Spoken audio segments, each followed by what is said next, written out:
with Sam Seder. The destiny of America is always safer in the hands of the people than in the conference rooms of any elite. Sam Seder. They are unanimous in their hate for me, and I welcome their hatred. We must guard against the acquisition of unwarranted influence, whether sought or unsought, by the military-industrial complex. The Majority Report with Sam Seder. Ever get the feeling you've been cheated?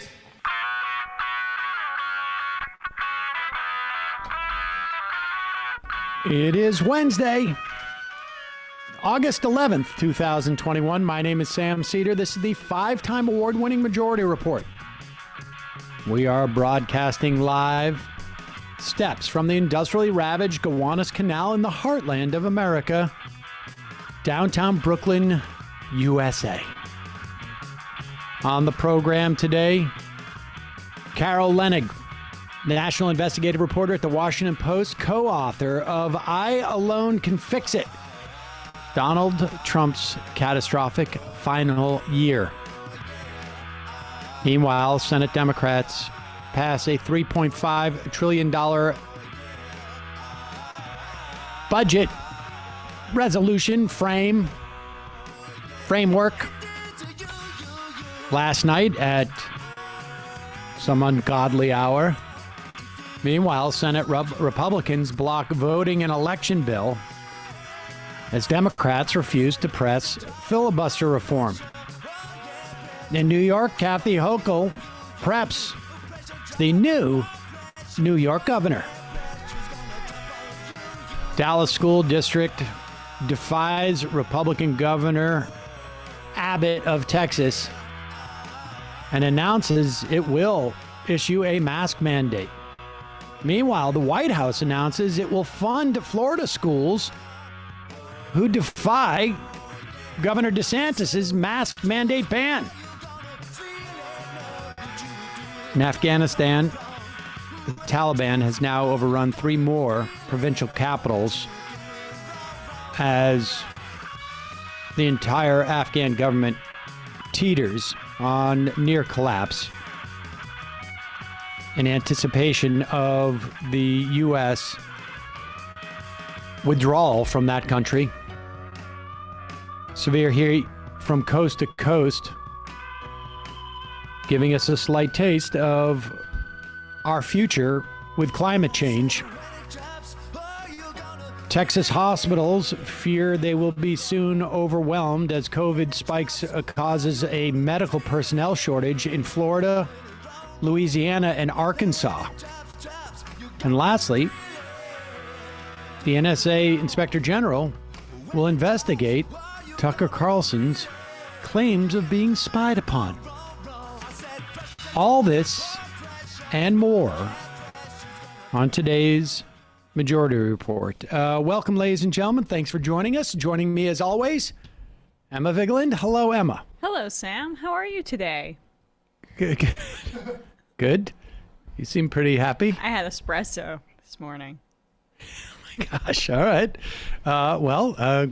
That's okay. I'm glad. In addition to the coffee.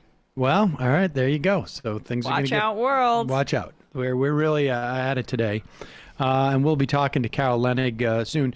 So last night, the vote-a-rama, which could have lasted, 48 hours or 24 hours, was actually rather short for a vote-a-rama. This is where, in the context of a budget reconciliation, and where it is at this point is there is now a framework. It's going to be $3.5 trillion. It theoretically, I guess, could go down, but it has passed the threshold where Republicans would be able to stop it. It has not passed any threshold where Kyrsten Sinema or Joe Manchin could stop it or reshape it in some fashion. Which is what they're hoping for. Which is what the Republicans are hoping for. They're leaking to Politico. GOP hopes that Manchin and Sinema whittle this down. I mean... Well, we'll talk in the second half of the show about what the strategies are here. But like you say, the Republicans are hoping that it's going to whittle down. that is why McConnell, and you had, 19 or 20 Republicans agree to the so-called bipartisan infrastructure bill, because by the standards that Joe Biden set, that bipartisan bill was pretty anemic. There's nothing particularly bad in it, although there are some who will say, and it's a good point, that Joe Biden's original proposal dealt not only with expenditures, but how these expenditures happen within the context of infrastructure spending that would have a structural impact on the power dynamics in our society. David Dayen has a great piece at the American Prospect talking about that issue in the context of broadband. Now, this stuff is a little bit titillating, so watch out. But the point being that Joe Biden's original proposal would have spent this money in a fashion that would have, probably provided more effective, wider broadband, because it would have allowed for more competition, rather than expending it in a way that ends up in the hands of the corporate behemoths who control essentially the broadband in this country. And what is problematic about that is twofold. One is that they do not have the financial incentive, once you give them that money, to distribute it and to deploy it in areas that really are the most desperate for internet connectivity, because that also, not uncoincidentally, is the least profitable for these companies to deploy. For a smaller company, it might be, this is their market, and it might be more, worthwhile for them to deploy. And then the other issue is how that impacts the power that these major corporations have in our society. So there are issues with the bipartisan infrastructure bill that go beyond it being anemic and being able to be supplemented by the reconciliation bill. But clearly McConnell realized he had no way of, if he sank the bipartisan bill, it would enhance the ability of the Democrats to pass those things under a reconciliation bill, and to do so in a way that was less to the liking of the Republicans. And by passing the bipartisan bill, they hope it will give Sinema and Manchin room to reject parts of the reconciliation bill. But I don't think we're going to see the whole thing sunk. Democrats will not pass in the House, at least House Progressive have vowed to, they will not pass the bipartisan bill without the reconciliation bill.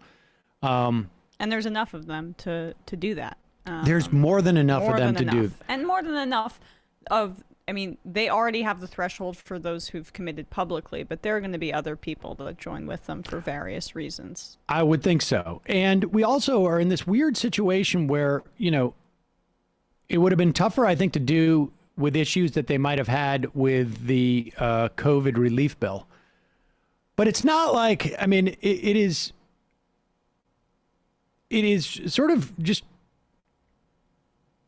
shocking how little this $4 trillion potential expenditure is being,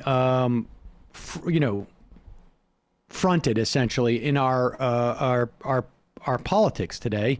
And here is Joe Biden at the White House press conference yesterday. I guess very jubilant about the bipartisan thing. There's something anachronistic about this, because there is no political science that shows that voters reward this, particularly in an off-year election. There's just no political science that shows that there are, maybe 20 years ago, there was like a swing vote contingent that was looking for this type of bipartisanship. But this stuff is never rewarded in and of itself. But here's Joe Biden. He's very excited about It it. has the word bipartisan in it, so he gets a little giddy up in his step. Let's watch. After years and years of infrastructure week, we're on the cusp of an infrastructure decade that I truly believe will transform America.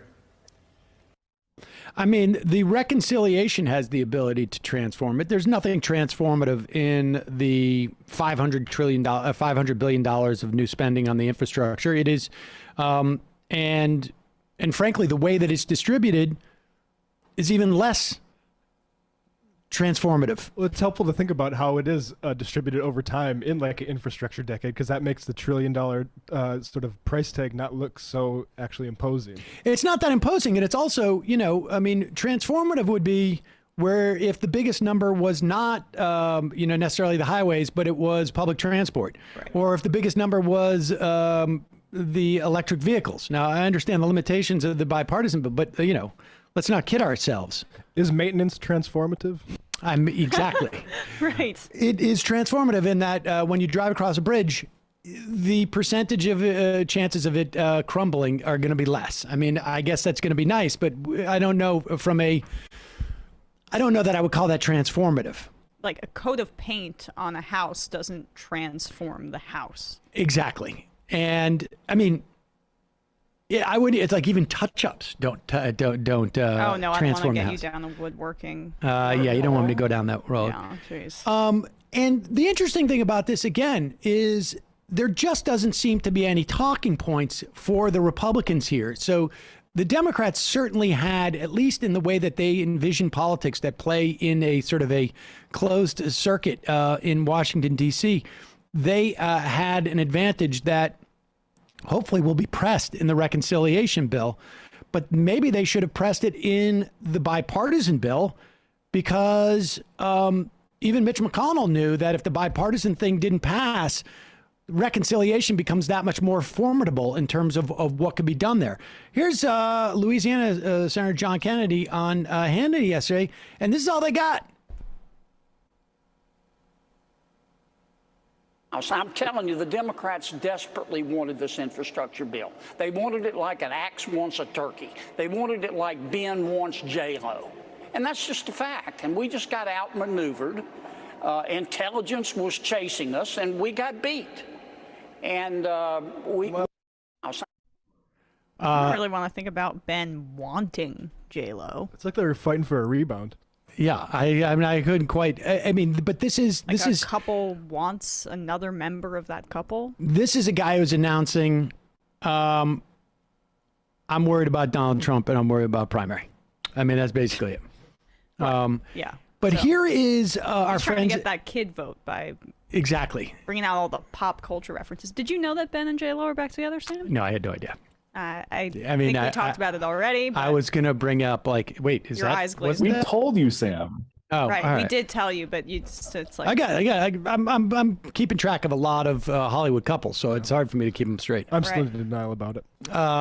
Here is our friends at Fox and Friends, and this is the problem that they have. Is like, what are they going to argue against in this bill? Here is Brian Kilmeade, Steve Doocy, and Ainsley Earhart. This isn't a crisis.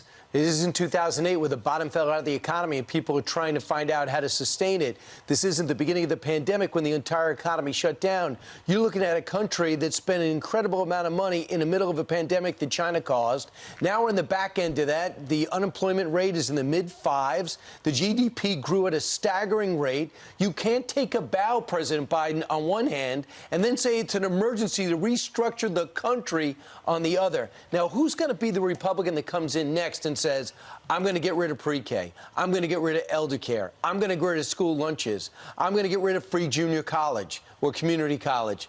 It's politically toxic to do stuff like that. Take it away once it's given. That's the hope. Bernie Sanders was a backbencher who couldn't comb his hair, that people ignored in the lunchroom. Now he is driving the agenda for the country. Nobody elected him president. Even the Democrats rejected it, but somehow Joe Biden took his agenda and thinks we want it.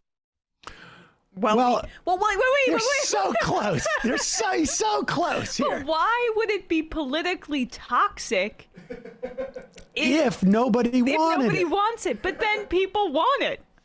That is the sort of the conundrum he has there. AKA nothing going on. Now, first off, we should say, again, reminder, Joe Biden's proposal was a $5 trillion package in two tranches.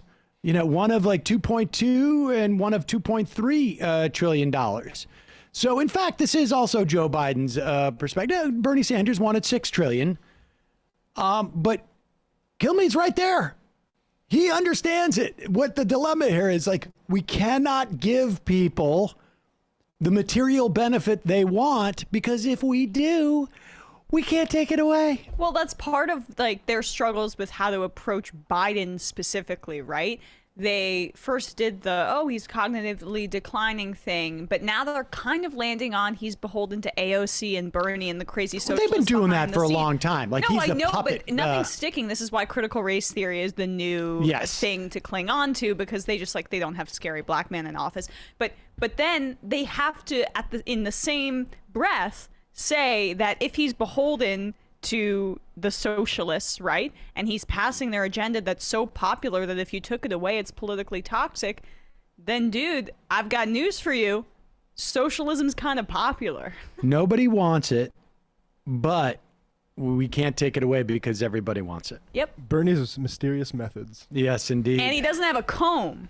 Well, that's why he spends his time plotting instead of combing. And being with other senators at the lunch table. By the way, I thought they liked outsiders, and all of a sudden him not being buddy with, Rand Paul is a real issue for them.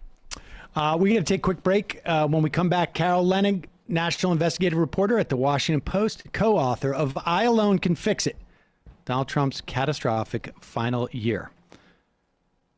Got a couple of sponsors of the program today. Emma's favorite, of course, it's the Hello Tushy bidet. Look, you lost your right to get in any way. But that was an accident. Yeah, I know that was an accident. All right.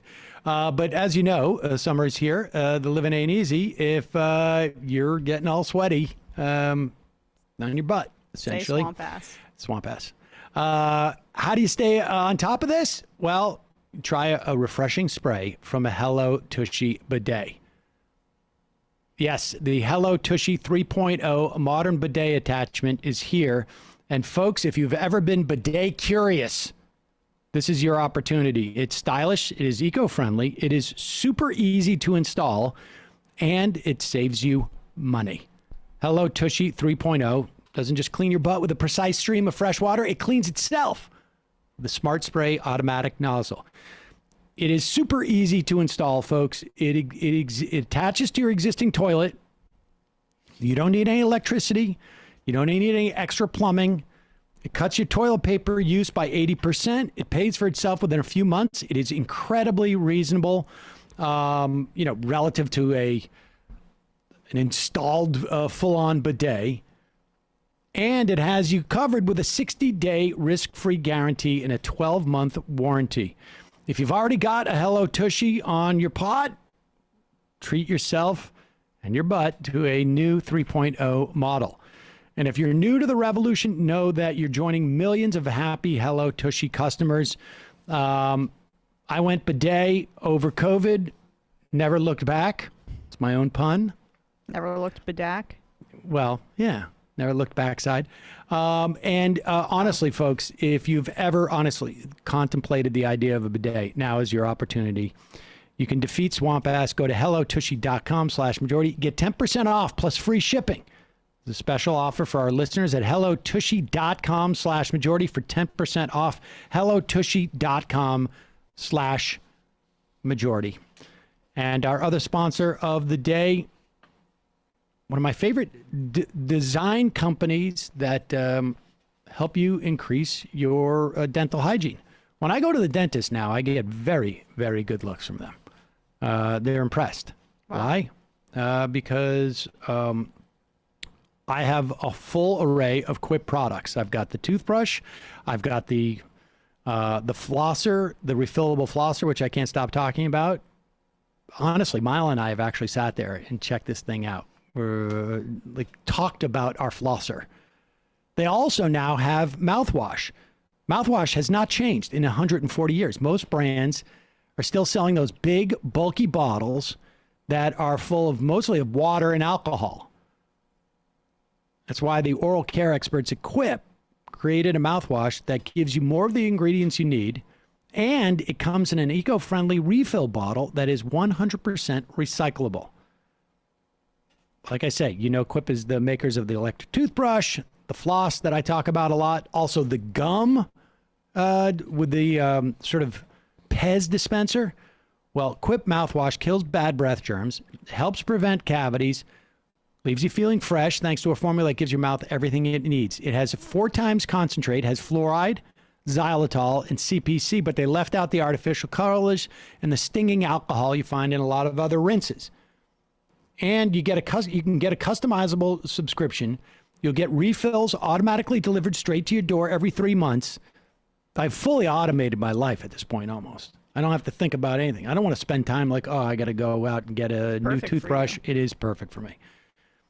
Quip's refill bottles are made from 100% recyclable plastic.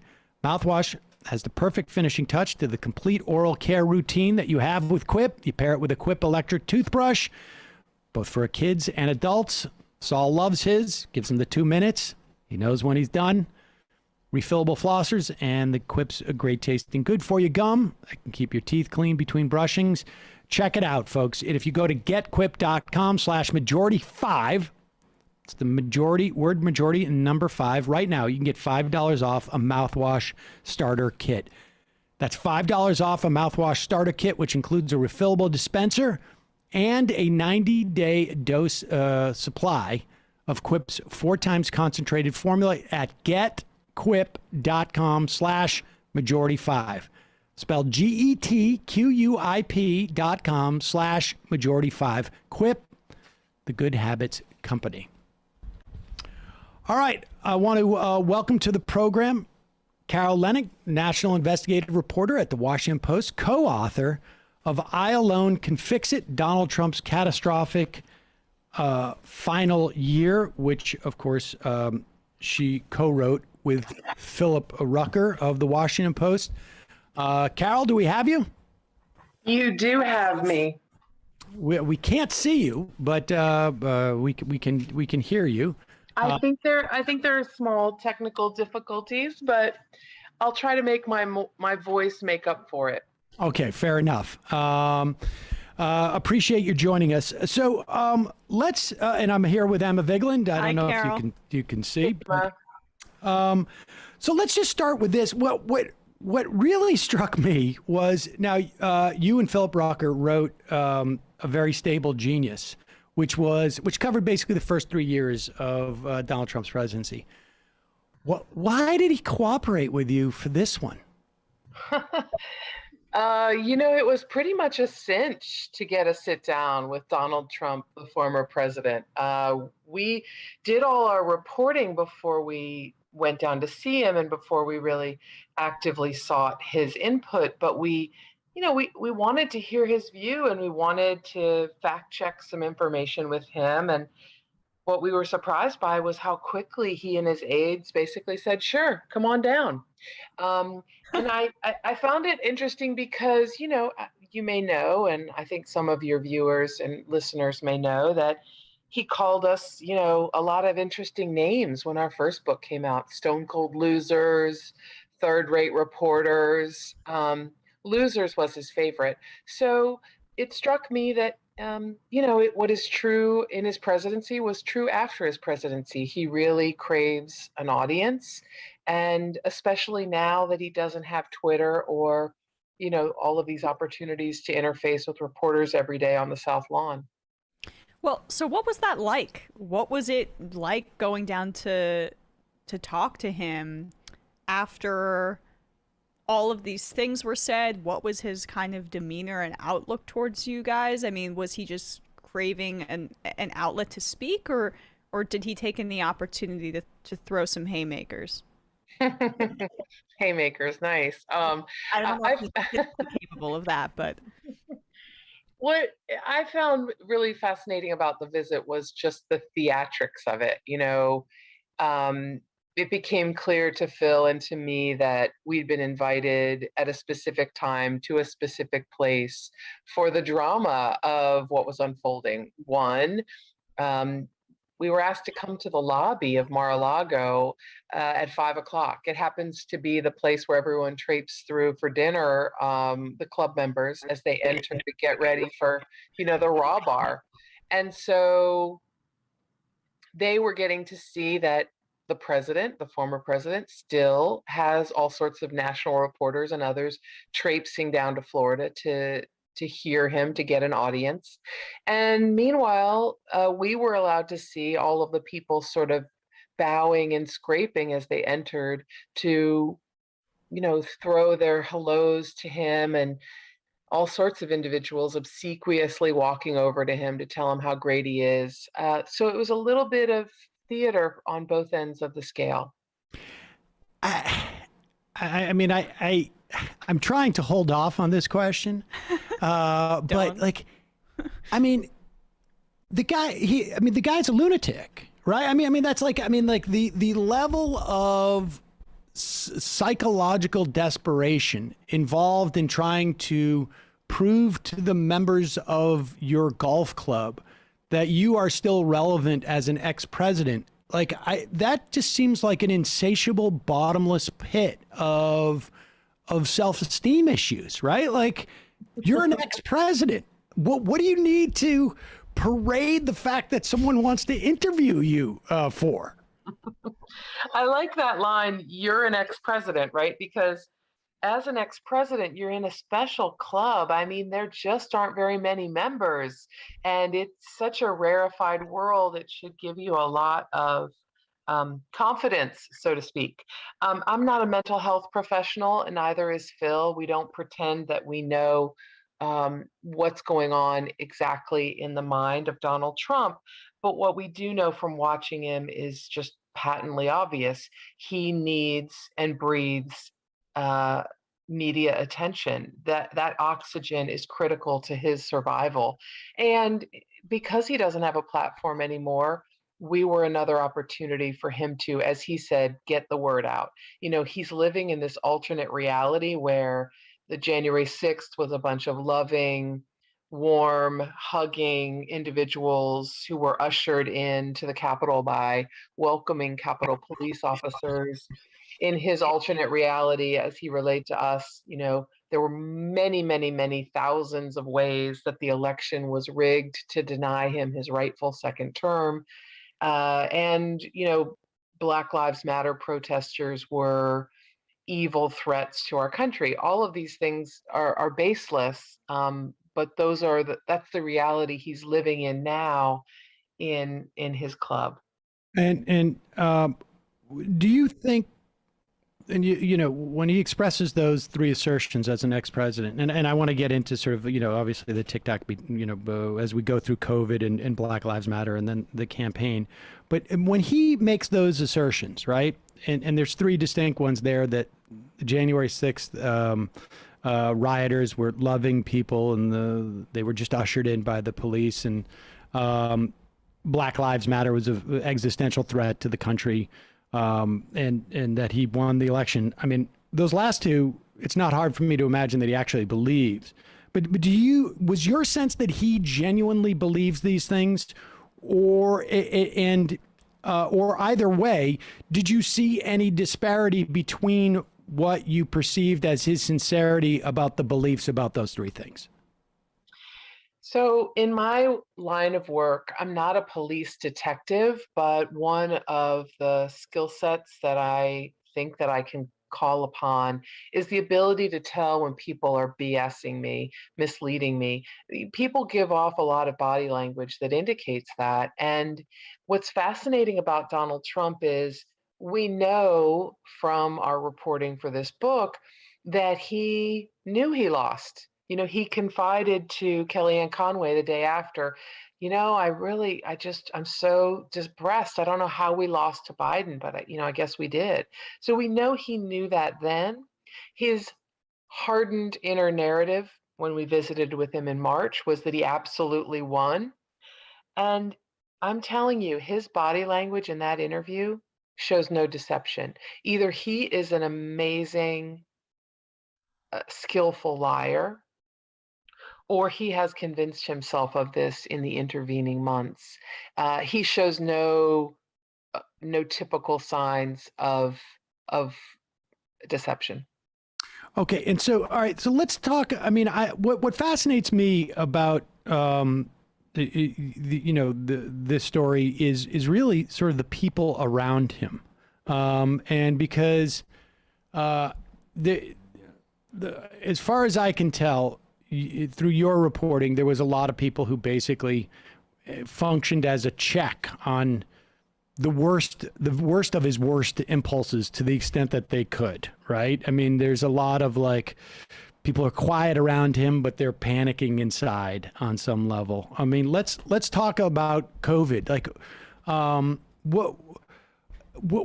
what did he just simply decide at one point? Like, was he under the belief that this was just not real enough that he could just sort of plow through it? Or was it just a belief that like nothing's real enough that you can't just plow through it?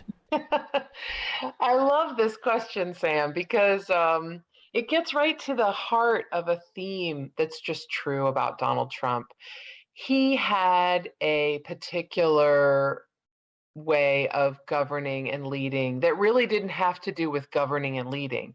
He was fixated on winning the hourly or daily news cycle. It was all about the impression, the optics. It was all about what he could sell, essentially, kind of like the real estate developer. Can I convince people that these condos are really the height of luxury and that most of them have already been purchased and you better get in now before they're all gone?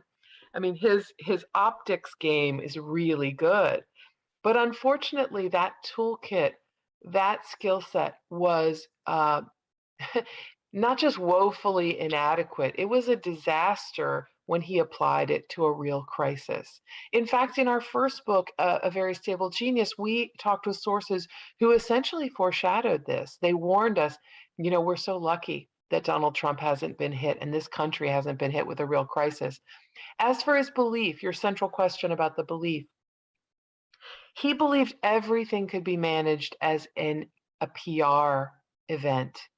And unfortunately, what people needed in a public health crisis, a lethal virus marching over the globe from China to Europe to the United States, not exactly always that way, but overwhelmingly that way.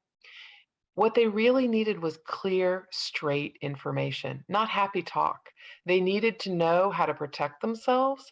That's not what Donald Trump wanted to give them. Donald Trump wanted to convince them the economy's great. Shut Nancy Messonnier up, this CDC official who's warning people that our lives are going to change. Get her away from the microphone. We need to tell everybody everything's going to be fine. Well, that's not how you protect American lives. And unfortunately, we found that out. What's interesting, too, is just that if this had been approached in a way where facts were given, there's evidence that the American people would have responded to that. I mean, I believe that there wouldn't be this PR backlash that he anticipated, but it's like, it's almost as if he knows nothing else. And his mind doesn't really move past that. Like, I mean, I know you kind of answered that earlier by saying that that's how he sees the world, but is that an accurate characterization? Because, was there ever a glimpse or a thought of doing something differently? Because I think the frustration with him when there were so many unknowns, and that's why someone like Andrew Cuomo got a ton of free media, was that there was just nobody giving facts. Yes, there was nobody giving facts, or no one authorized to give facts. And Emma, I think the point's a good one. Like, he could have won re-election in the view of many of the people around him if he had just sort of owned the virus, in the sense of okay, look, this thing happened to us, and I'm your leader and your savior and your protector, and here's what we all need to do. Bill Barr, we learned for the reporting for our book, came to the president in April, and he was pretty adamant and warning the president privately, Mr. Trump, Mr. President, you are going to lose this election if you keep up with this chaotic infighting and impulsive news conferences, these weird circusy shows, this place where you talk about injecting bleach in the body as a possible solution, and where you dispute what your health advisors said the other day. This stuff's making voters anxious. And even people who really support you and what you do, that group is going to start to peel away from you. And actually, Bill Barr was right.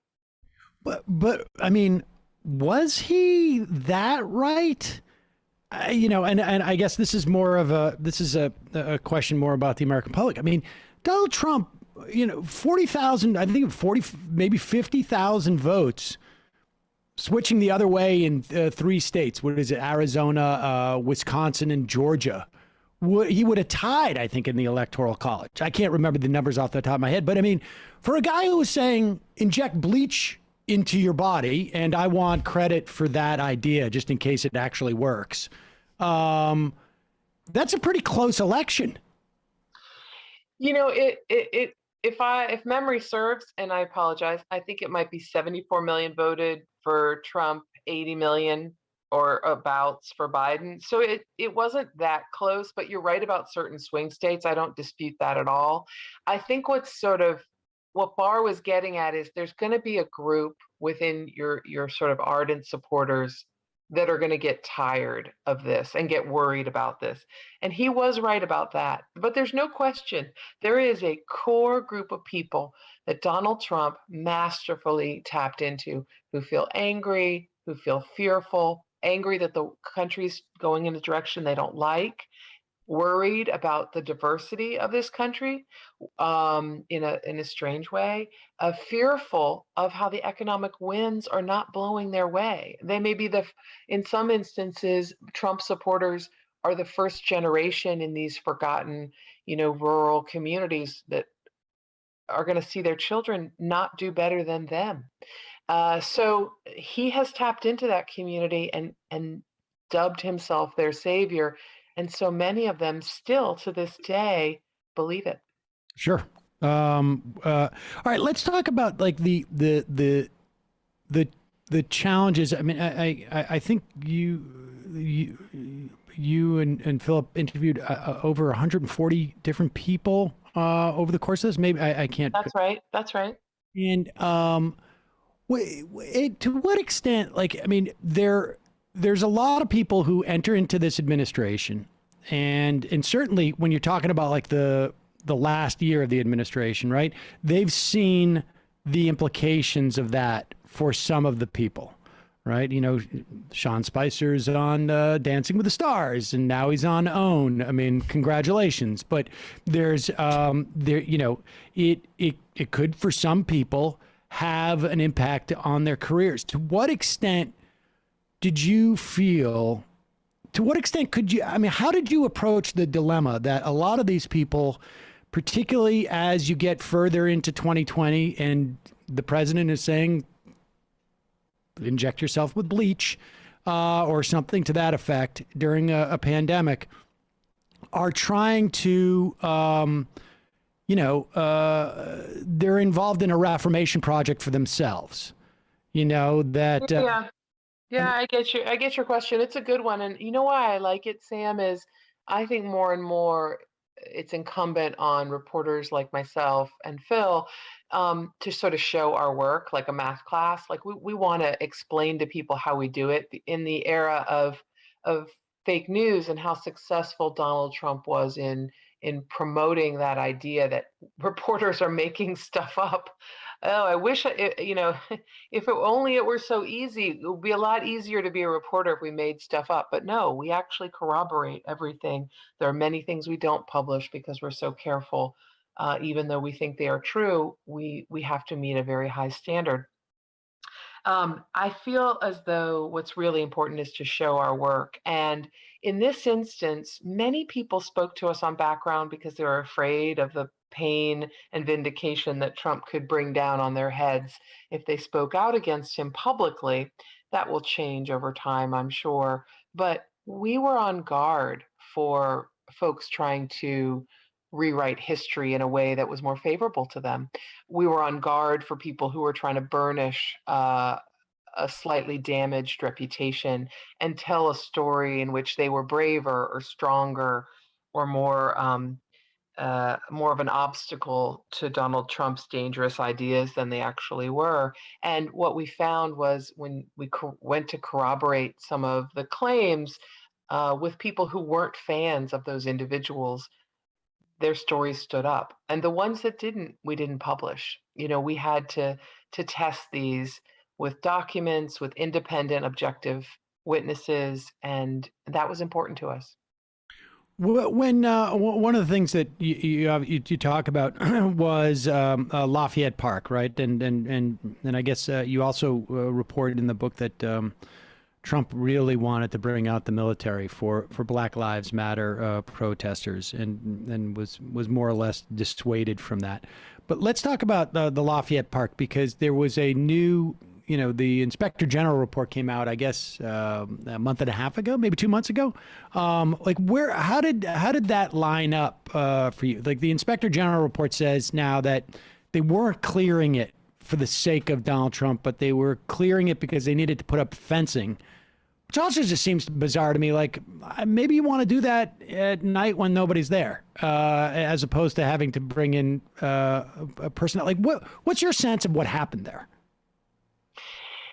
I'm with you. I mean, I think that I reported this in real time. I reported on this shortly after the fact, and I reported it again for the book. And each time I learned something new, and it did not dissuade me from my earliest instinct, which is the Secret Service, something I know fairly well, is never going to cross that square with a group of protesters gathered there and take the president across it unless that park is entirely cleared.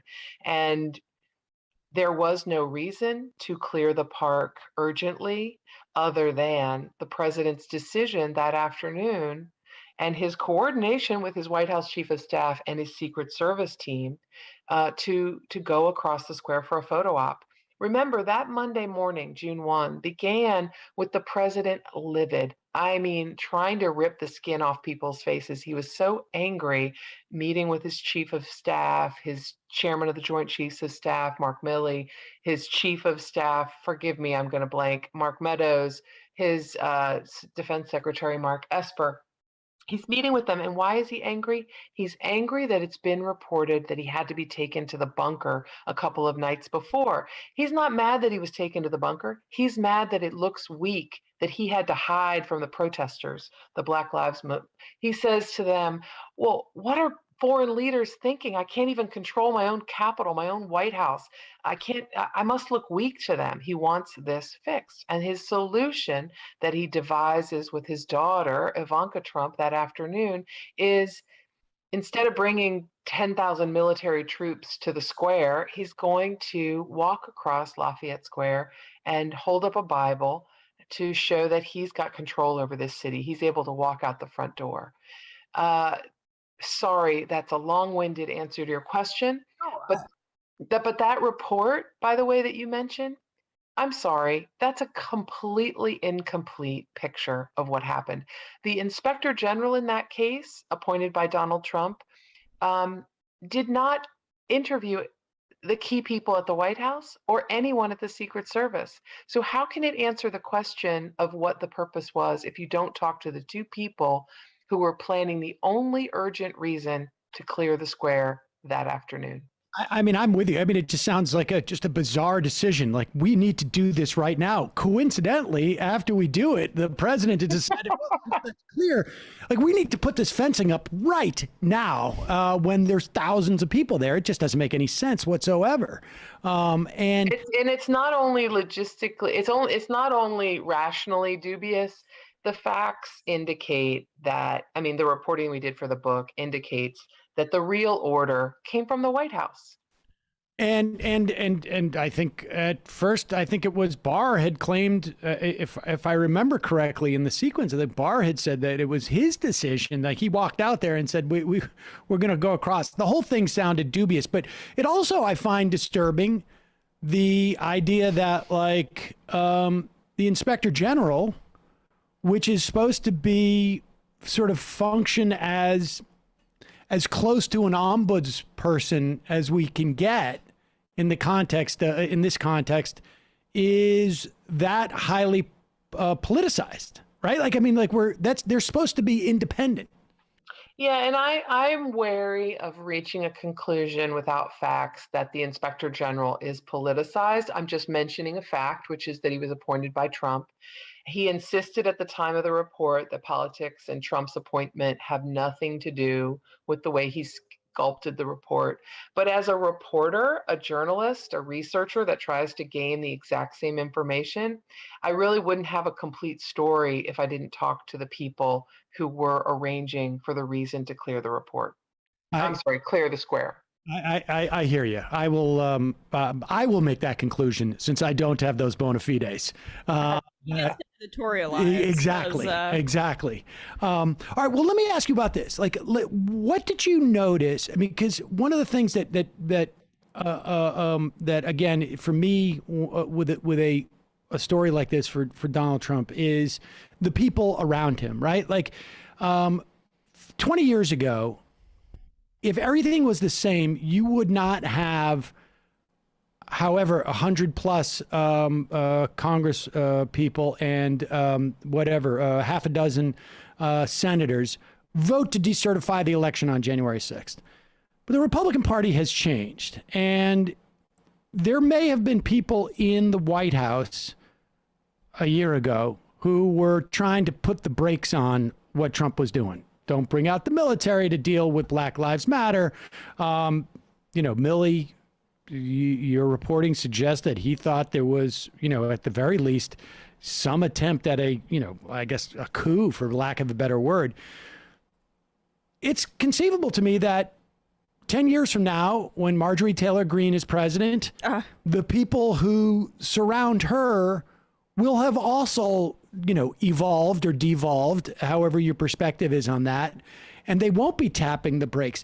Did you see a difference between the sort of, and there was a lot of people who came through the White House in the first 3 years, as well, I guess, ultimately in the fourth, but was there a difference in the sets of administrative personnel that, had some people been there in the last year versus the first years, or vice versa, that maybe the outcomes of these situations would have been different? I also love that question because it goes right to the theme that connects the two books, Stable Genius, our first book, our first attempt to understand the Trump presidency, and then I Alone Can Fix It, that final devastating and chaotic year. The first sort of chunk of the Trump presidency, those first 2.5 to 3 years, the president had some pretty serious people around him. I mean, not an A++ team in every regard, because there were a lot of people pretty anxious in the Republican Party about signing on with Donald Trump based on watching his campaign. So you didn't have a lot of Bush appointees going, oh yeah, I want to help this guy out. But you had some significant serious adults, people like Rex Tillerson, Secretary of State, bad reviews for being a Secretary of State from employees who felt he was a little aloof, but a really serious guy who ran a Fortune 100 company. General Mattis, Mad Dog Mattis, a guy with a real student of history, a ton of experience in the field and also in management. You had John Kelly, a general who had spent so much time in Southcom, understood the border, understood Congress as a previous job that he had interacting with Congress and the Defense Department. So these were serious people. He fired all of them. He fired almost everyone in the first zone. He changed and went through so many chiefs of staff and defense secretaries and Homeland Security secretaries. It was hard to keep track as a reporter at times. And what he was able to do was grind through all those people who were holding him back. He had fewer people in the final year holding him back and giving him advice. But worse than that, he'd become emboldened. He had realized he emerged unscathed from the Mueller report. He'd survived impeachment. He'd been engaged in things that would normally land, you and me in jail. We would be indicted at least. And he skated through that. So that made him feel like he was the best, political strategist. He was the best arbiter of how to move forward on a policy. The combination was genuinely lethal. A person who had less guardrails around him and was convinced of his superiority in all decision making. And it meant he shut out a lot of smart people and shut out people like Robert Redfield, who believed that thousands of people died because he couldn't get Donald Trump to wear a mask. He shut out Bill Barr, who we all thought was, sort of a henchman essentially to get Trump reelected by hook or by crook, and was actually trying to get him to recognize that you can't attack civil rights protesters in American cities. In other words, like, I don't have that big of a hook to get him reelected. I mean, do you have a sense when you mentioned Redfield with his lamentation about the mask? Do you have a sense of like what went on with things like the PPE, the inability to sort of like, all the weird contracts that were issued, and the idea of like, we're going to slow the roll on any type of national testing? I mean, my understanding is that like at one point they were going to send out masks through the post office, and that there was going to be more of like a national testing regime. Like, was that Donald Trump's idea and people just sort of said, okay? Where did that all come from?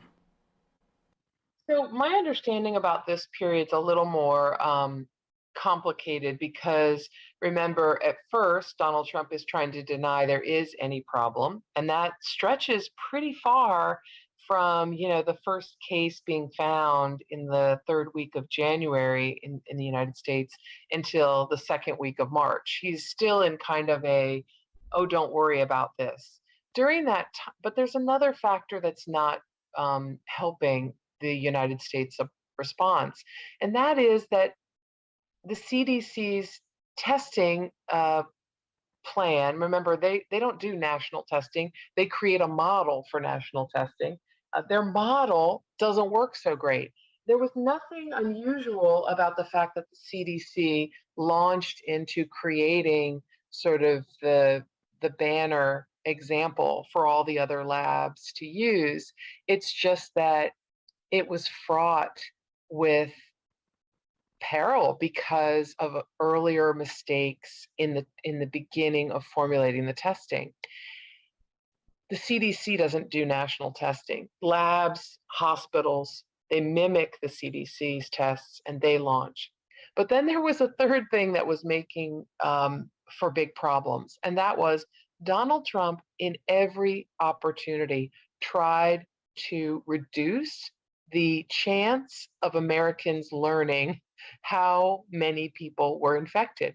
So, for example, when his chief of staff, and then at that time Mick Mulvaney, before he fired him, and at that time his Deputy Secretary of State and his Health and Human Services Secretary, Azar, they come to him and say, Mr. President, Wuhan has been shuttered by the Chinese government. There is basically a gate around this province because of the outbreak of this mysterious pneumonia, and we have got to get American diplomats out of the city, out of the province, and back to America. The president initially says, absolutely not. That's just going to raise our numbers. If any of those people are sick, that's going to count towards a higher number of people with the virus. Now, keep in mind, these are diplomats who are in China to serve the U.S. public, to serve the U.S. government. And Trump's reaction is, well, I don't know why they're in China, but they shouldn't have gone there in the first place. So again, every chance he has, he wants to block the realization or the compilation of real data on how many Americans have this infection. Who would you say, as you look over the course of, and maybe there's two different answers, depending on the era, who is the biggest enabler of Trump? Sadly, it is his, I didn't even have to think about it. It's his chief of staff, Mark Meadows, who is extremely loyal to Donald Trump and described by most of those around him, including people who really liked and valued him, as a person who couldn't say no to Donald Trump, always wanted to encourage him, enable him, praise him. And so there was this incredibly awkward division and doublespeak in the White House, where a person would come, a senior advisor or cabinet member would come to Meadows and say, this idea of the president is really dangerous and you cannot let this happen. And Meadows would tell them, yes, I'm working on it. But when speaking with Donald Trump, he said, oh, yes, I understand, Mr. President. You're so right. You're so right, Mr. President. It kind of reminds me a little bit of the tapes, the Nixon tapes, where you hear Kissinger telling President Nixon that his speech that night was the best that has ever been given by any American president. Oh, Mr. President, the best thing in the world. Interesting. And who comes in second? I'm curious as like the family. Where were they in this?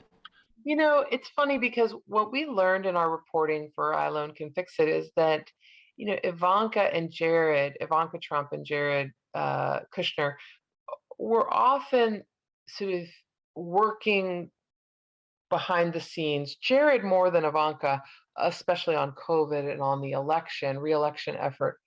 And they were making strides and almost tuning the president out to a certain degree.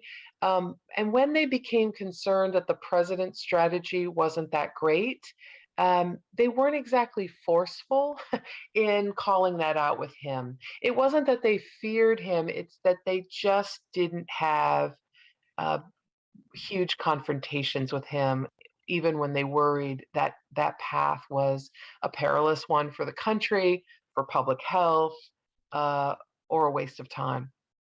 Interesting. Well, it is an impressive second follow-up. Like I say, I just can't believe, it's just, it just speaks volumes just that he was like, welcome back. You got my quote right. I'm a real stable genius. You guys, I just find that amazing. But Carol Leonnig, the Washington Post co-author, I should say, of Phillip Rucker, with I Alone Can Fix It, Donald J. Trump's Catastrophic Final Year. We'll put a link to that at majority.fm. Thanks so much for your time today.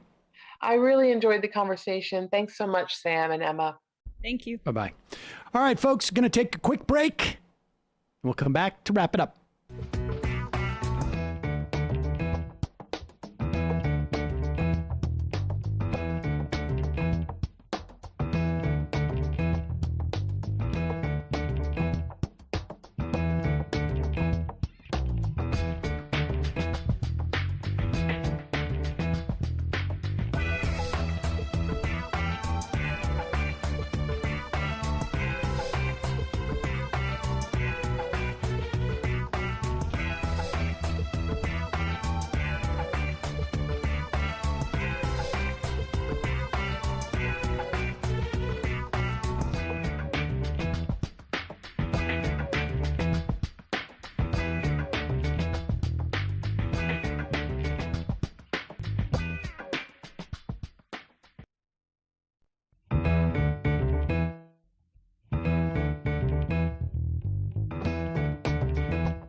All right, folks.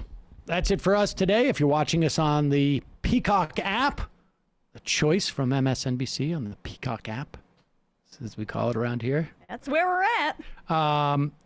We will be back tomorrow and hope to see you then. But for those of you who are sticking around for the second half of the show program, we will be back momentarily. I mean, not even momentarily. We'll be here. We're just here. That's it. I was just saying that I was, I didn't want to get into my Bill Barr rant about, and I don't know. There is always, I guess I'm a little jaded. History is always written from a perspective.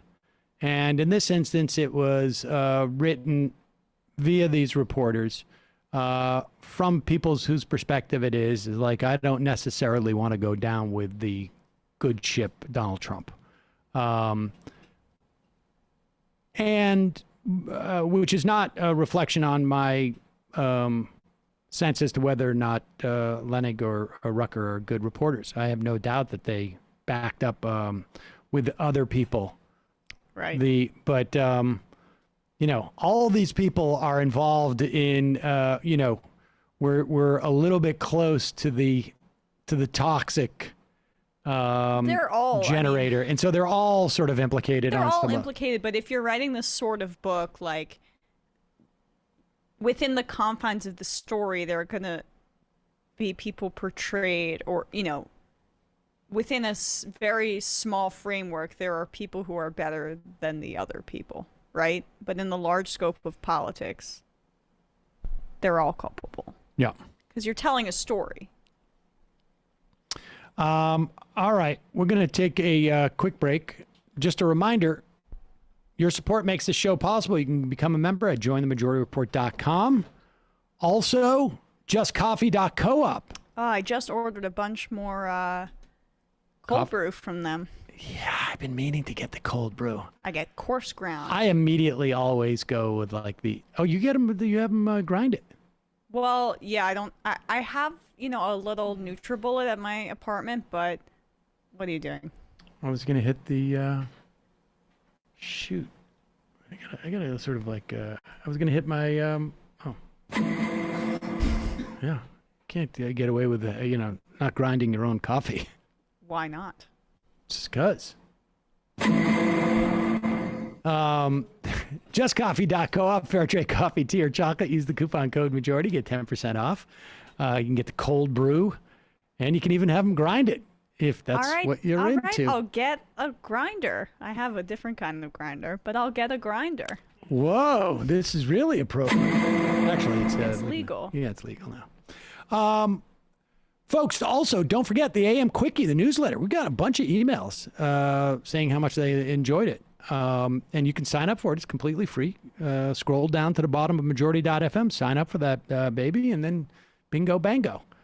Also, don't forget tonight, youtube.com/The No McKee Show.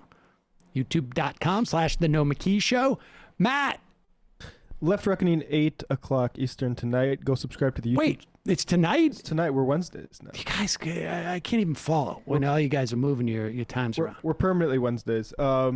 We will be joined by Daniel Bessner and Derek Davison of the American Prestige. They were great. So if you enjoyed them last week, we'll get another dose of them. We'll be talking, among other things, about Lula and Bolsonaro, and probably Mike Lindell and Bannon talking about how he's not going to be allowed to win. Lula's not going to be allowed to win that election unless the computers steal it for him. Do we have that clip? Yeah, by the we way? do. Okay. And also probably touch on Yang saying that crypto is a way to UBI and how I would feel about that if I was a UBI activist. And this idiot was coming around saying we should Bitcoin our way to it. So that's tonight, 8 Eastern. Go subscribe to the YouTube where we're fast approaching 15,000 subscribers. So check that out. Wow. Left Reckoning YouTube tonight. Oh! All right, folks. See you in the fun half. 646-257-3920. You are in for it. All right, folks. 646-257-3920. See you in the fun half. Are you ready?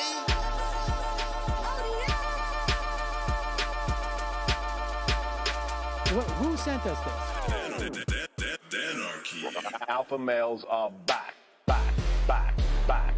Boy is back. And the alpha males are back.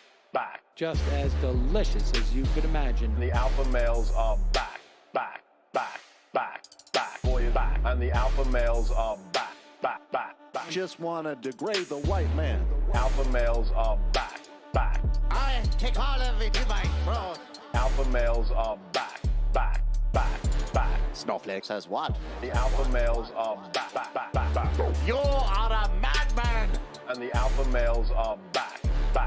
Oh no, Sam Seder! What a fucking nightmare! Bring back DJ. Yeah, or a couple of them. Just put them in rotation.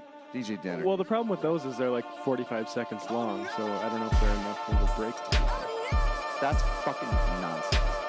You see white people doing drugs, they look worse than normal white people, and all white people look disgusting. And the alpha males... Psych. Fuck them. Snowflake says what?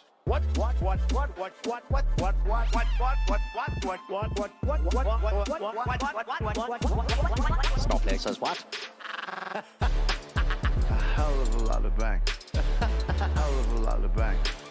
A hell of a lot of bank. Okay, I'm making stupid money. Hell of a lot of bank. A hell of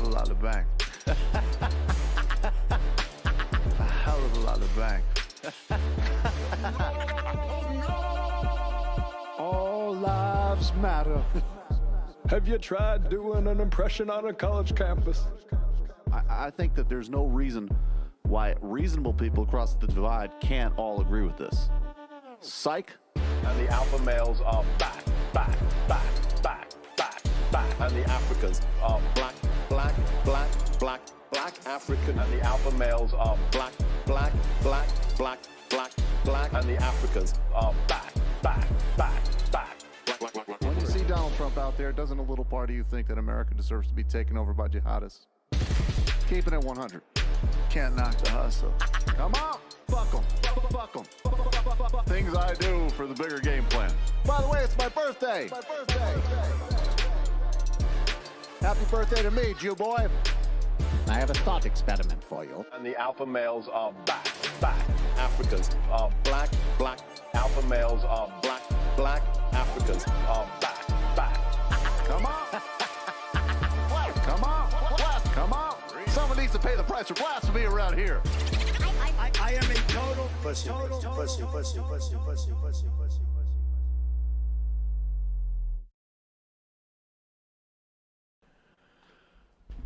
We are back, ladies and gentlemen. Got an IM. Gonna read it. This is from the Chris Lapaco. There's a libertarian on Twitter who likes to drink anal squirts. Parenthetically, don't ask. They want you to debate a different libertarian named George Gammon. You are now on notice, sir. Prepared to get served. I know that you said don't ask, but I've got to. I don't know. I'm not even sure I know what that means. I mean, not in the context of... I mean, I don't want to speculate on a YouTube show. Okay. Yeah. All right. Yeah, maybe you should just send us an email about that, Chris. I don't know. Maybe we want to, know that. That thing. Sam, you pathetic old douche nozzle. I know your life is unsalvageable by now, but still, man. I mean, look at you. You look like Chris Christie's fluffer. Anyway, I love the show. Yeah. I love the show and wanted to ask when you'll get Matt Taibbi on again. I get the feeling you're afraid to write him off, but also afraid to engage with his ideas these days. I'm not afraid of either thing, frankly. I don't have a desire to write him off, but to be honest with you, I've not seen any ideas that I've found to be terribly engaging. But I will admit that I haven't really paid too much attention And I'm certainly open if there's stuff that you think is good, send an email. I think I'm subscribed to Substack, but I'm subscribed to like so many, to be honest with you.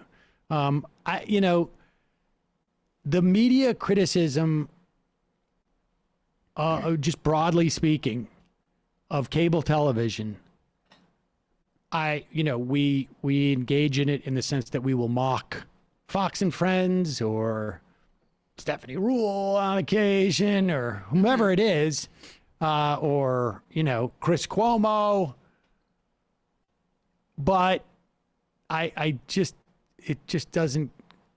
Well, it's not trying to make them be objective, which I think isn't really a thing that's possible with that kind of corporate. Yeah, I'm not quite sure. I'm not quite sure I fully understand it. And I also don't think in this environment that it's as relevant as it used to be.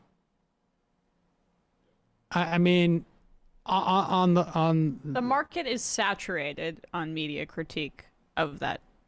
Well, it's not even a question of it being saturated. It's I just think it's not as relevant. Like there was a time where there was a real flow. Yes, that's true. That's true. And I just don't know how to sustain a 40-minute interview or 35-minute interview with like these, cable networks are really vacuous. Like, yeah, I know. Did you know they're also a part of the elites? I knew that. And I feel like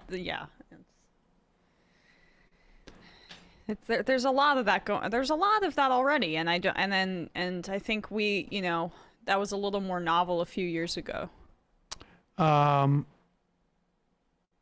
So it seems like I probably agree and disagree with both of you about 50% of the time. So it seems like he would be a perfect guest, given that you say the aim of MR is to influence people who might fall victim to the seductive call of ideas you find harmful more toward your way of thinking.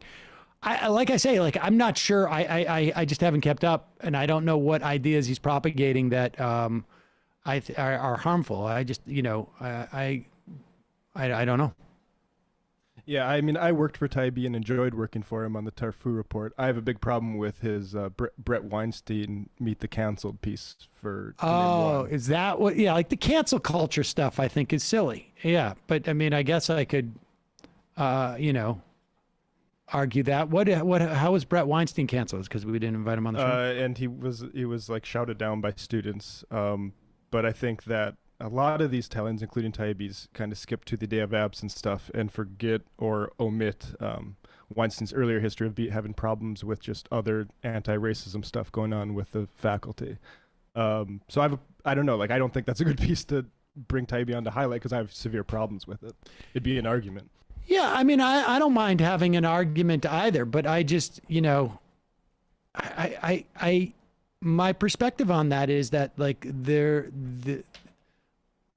that's addressing just an increasingly narrow thing that isn't really engaging with, issues that are relevant. I think there's just, one of the dangers, broadly speaking, of a Substack model for the creators is that it becomes, a little bit myopic. It's the same problem that exists with YouTube, but it gets even more, I think it's even more enhanced. I mean, this is, there was a time where there was an opportunity for me to do satellite radio. And I'm like, everything's behind a paywall. And there's really no way to sort of get into the broader conversation. Howard Stern, wildly successful going to satellite radio. But if you go back and you do LexisNexis or a Google search in terms of what his impact on the culture, it has a huge drop off. Now, of course, he puts a couple $100 million in his pocket. And he has, an incredibly dedicated audience. But that's it. That's your ability to expand and influence things is I think, and part of it is because, you're a little bit, you're in a very close relationship with your audience that is, you've molded. Right. And there's a feedback loop. I mean, and I think it's a problem with all types of media, but it gets more enhanced where it's that sort of one-to-one. The barrier to entry just makes it kind of something that needs to be preserved as opposed to... The barrier for entry for the audience, you mean? Yeah, no, like the fact that you have to subscribe. Yeah, I mean, you have to, you don't bump into that stuff in the same way. Yeah. Okay, so Yarmouth, who is the House Budget Committee chair, he was the guy who actually came out and said, had a great quote to the effect of why is, Ilhan Omar and others being, others of the squad being singled out for what they say about Israel? Because I've said the same thing, except for I'm not a woman of color. Representative from Kentucky. Yeah. Tells House Democrats during a call that the House would go first on the upcoming reconciliation bill. Nice. So in other words, that means we get to the bipartisan after we do the reconciliation. Collect dust, bipartisan bill, then we'll deal with you. I like that. I mean... It's making the point. Emma's rusty trombone. No message. I just wanted to be the first to use this handle. Okay. I don't get it. I don't get it either. I wish I had a Matt. That was pretty good. Thank you. Oh, it's a sex act. That's the thing. You open the floodgates. You got to be more careful. The whole reach around thing. Yeah, you don't want to encourage this audience. Don't say it again! You go back to 2016 or 17, and the amount of cuck IMs we used to get. Oh, it was out of control. It was out of control. The number of somebody said Ligma variant yesterday or something. I'm like, that is not even remotely close to the stuff that we used to get back in the old days. I am Q Mike. Re-COVID safety in the studio. Plug in a few air purifiers with UV lights. Cost around $100 per. We got them. We have a couple of air purifiers. In fact, I also have, and I may update this, a box fan that I would put a MERV 13 filter in front of, just with duct tape. But they're actually selling box fans now where you have the MERV really? The MERV filters that you can just drop in. Where do I have that thing? Oh, yeah, I'll bring that one in. Ligma variant. There you go. Take a call from Case. Call from 828. Still laughing about reach around confusion. All right. That could be a winner. I don't know if we...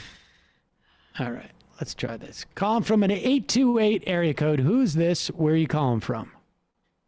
Hey, it's DJ Cold Case, and moderating your Discord server is such a fucking nightmare. Oh, well, I'm, thank you.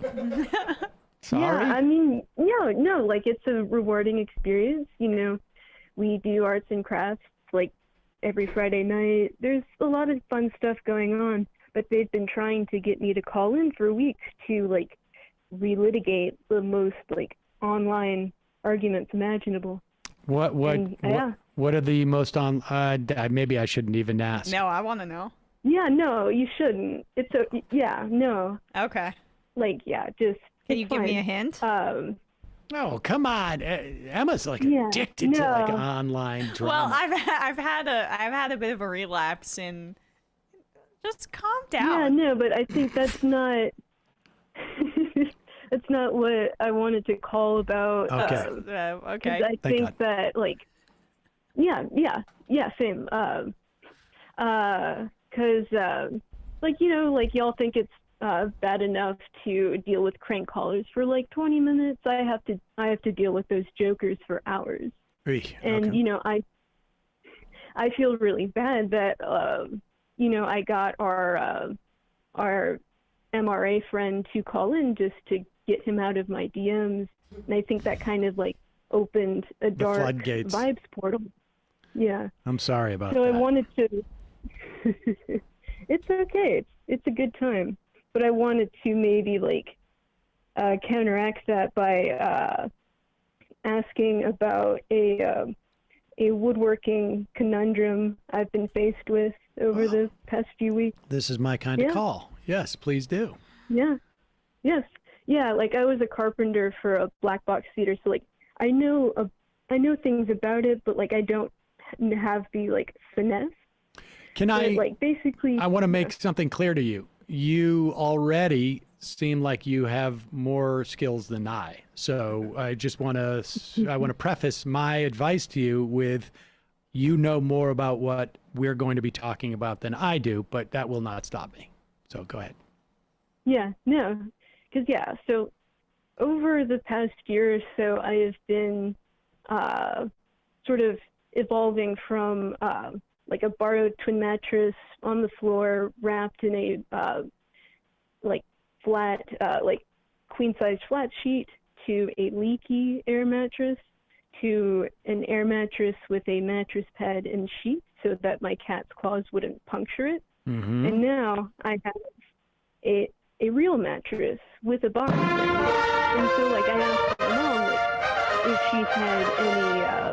if she had any bed frames lying around, and she was like, yeah, like I have this 4-poster bed in my garage. And I thought, like, great, that sounds great. So I thought that it would just be a matter of going up, putting some like Murphy's oil soap on it, right, and then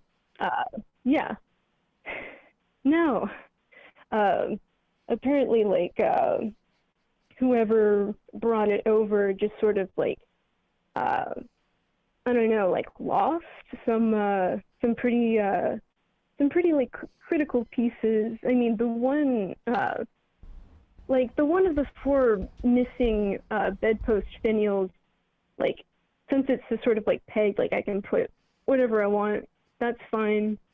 It's the bolts I'm concerned about. Okay. Yeah. Kids, we got to get to the question here, because this is a very long way to go to ask me about bolts. If you heard Sam's, I'm not laughing at you. I'm not laughing at you. Just the sound got me. Keep going. It's sorry. Yeah. So basically all I have is a like a nut and a washer. Yeah. So I can find the right bolt. I just have to figure out the right length. And my first thought was just to like take a plastic straw, like trim it where I want that to go. That seems like a good idea. Or you could use a ruler. It's a complicated structure, but I didn't know, since I'm not really used to working with furniture at all, like how much of a margin of error I have with these like furniture hardware. Well, I mean, you're just going to get a bolt, right?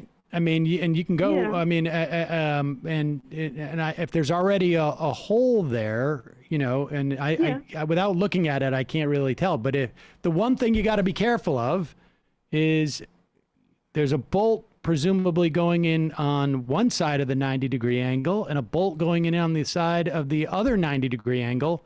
And when they come out, if they are at the same level, you don't want them to bump into each other.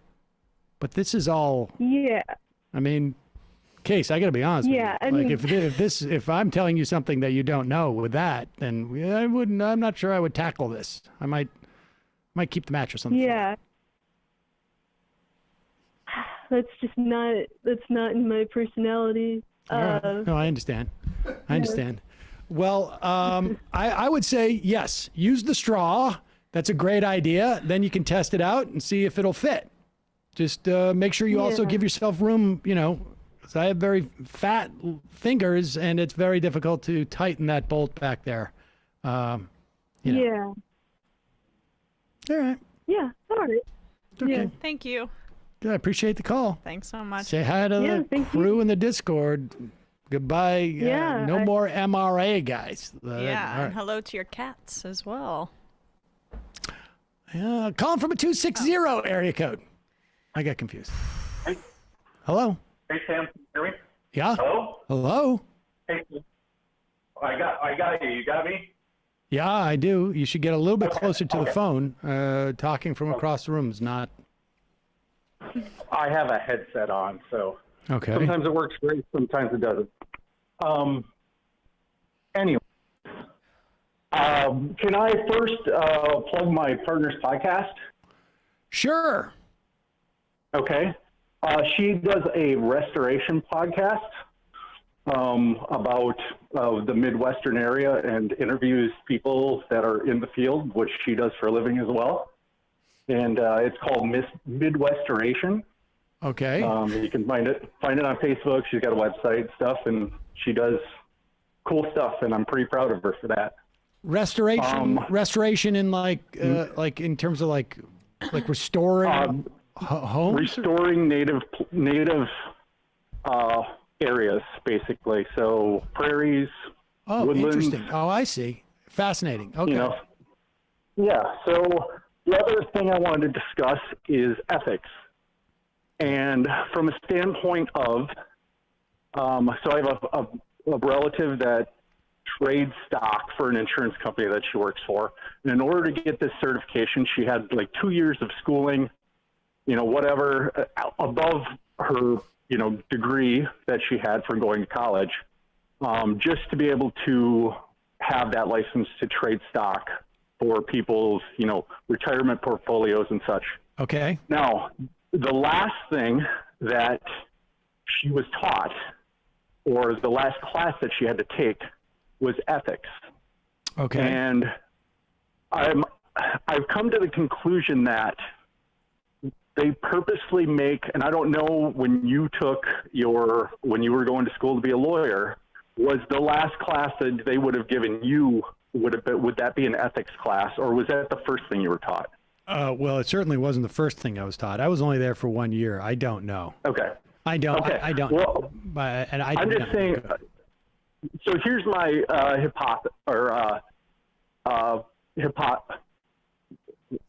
my thought on this. Okay. That because they teach ethics last, you're looking at how to make everything work in order to profit for yourself.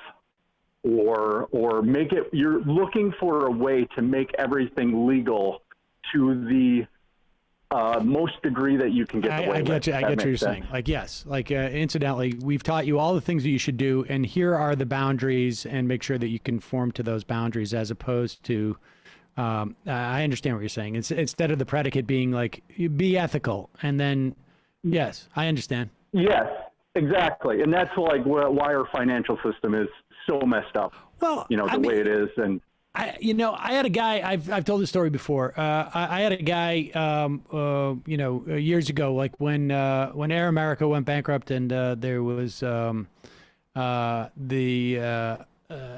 was a writer's strike. I was talking to an old friend who made quite a bit of money, and I said to him, I got to figure out a way of making some money. And just, it was a casual exchange. And he said, you know how to make money. The problem is you want to do what you want to do and make money from that. And I was like, yeah, that's true. And the point is that when you're trading stocks for an insurance company, this is what capitalism is. You're doing it to generate money. And then, and the idea of ethics is really just a way of saying, like, here's where you may get in trouble. Just be careful of these lines, and that's it, right? It's not, there's no, the way these things are structured, this machine has no interest in starting people from some type of ethical basis. It has nothing to do with it. Yeah. No, I guess my point in the whole thing is, I don't know how we could, with the religious background or structure in our country, I don't know how we could do it, but I think we should honestly be teaching ethics in kindergarten. Like, we should start ethics for children I mean, you know, parents aren't going to understand allow what you're that. saying, but I mean, for me, I think like I would just start with like teaching civics, because you know if you have some sense that you are a citizen, and everything that's involved in that, I think ethics follows. I just think that ethics are too, you know. I just think ethics are. I want people to be good citizens, and if they're good citizens, they will be ethical in those situations. Appreciate the call. Thank you. I remember I had like an early morning communication theory course freshman year of college, and I don't remember much of it because I didn't go to it a lot because it was early in the morning. But one thing that sticks out to me, my professor talking about how to make big money in communication, which was you go consult for McKinsey or those sorts of places. And he was talking about it, like this was like right as the recession was hitting, but he was talking about like during the Bush era, that was just like easy money. But there was no consideration that like what McKinsey does is like, it was just like, oh, that's interesting. I can make 6 figures doing this easy. Right. Stuff. It's absolutely no, like, what would you do? Don't worry about that. We're teaching you how to make money. Cash the paycheck is what you do. Yeah. Yeah. I mean, and ethics, I just think is like, I think invariably, like, teaching ethics in and of itself has the same problem as teaching it last. It's just like it's distinct from your, like, what you're doing in the world. Like, it's like, I didn't take an ethics course, so why should I worry about that? Yeah. It really has to be like as a part of my personhood, part of my citizenship in functioning in the world, right? I mean, not personhood. It really is about being a citizen. It's about like when I engage with other people within the structure of our society, I'm a citizen. And if you put that first, you don't teach ethics as an add-on. It is how you're functioning within the world. And you're not going to be able to out ethics capitalism when it comes to like corporate lawyers and stuff like that. Yeah, I don't think so. Should we play this Cory Booker thing? It really is just. I don't know. You know, and this is on one level, it's just absolutely stupid. Although Cory Booker really thought he did something here. Yes. But I'm less interested in like Cory Booker's weird, you know, like grandstanding and like what he like just sort of. I don't know if this is going to have a negative impact on things. I don't know that. I'm not like zeroing in on Cory Booker's personal desire to think he owns the Republicans here. I think this says something paired with the vote, which was 99-0, about how the Democratic Party views this. Yes, and I think the idea is that they're operating from a real place of fear, and there's a misunderstanding of like how politics operate and things. And we're being a bit cryptic, though. Should we just play? Yes. Here's the video. We should just say this is during the vote-a-rama when Republicans are offering all sorts of amendments to the reconciliation bill. Under the rules, you have to allow anybody to offer any amendment. And what it is it's set up in such a way like we're going to try and make the Democrats take, and it works vice versa. We're going to try and make the other party take a vote that they don't want to take, that we can then use presumably in elections in the future. Right, like Tom Cotton did a anti-critical race theory vote. Joe Manchin, the only Democrat that joined him. So that's very like a little thing Manchin can put on his resume. That's what this whole exercise is. Or prevent being attacked by it. And this is what Cory Booker, responding to Tommy Tuberville's, is that right? Is it Tuberville? Tuberville. Dummerville. The guy's the dumbest person in the Senate. I mean, that's not. He doesn't know the 3 branches of government. That's not an assessment on my part. That's, I think, a title he has, right? Isn't that an official title, I think? Well, I mean, anyways. I think it was handed down to him from Jeff Sessions. Do we have Bradley, just after we play will you pull up the actual wording of this? But it is ostensibly like, it is a punishment two localities that who aim to defund the police. But here, play this clip, and then we'll do. I call on my colleagues to support our law enforcement by voting yes for this amendment. Opposing my amendment is a vote in support of defunding the police and against the men and women in blue. The gentleman's time has expired. Madam President. Senator from New Jersey. I am so excited. This is perhaps the highlight of this long and painful and torturous night. This is a gift. If it wasn't complete abdication of Senate procedures and esteem, I would walk over there and hug my colleague from Alabama. And I will tell you right now, thank God, because there's some people who have said that they're members of this deliberative body that want to defund the police, to my horror.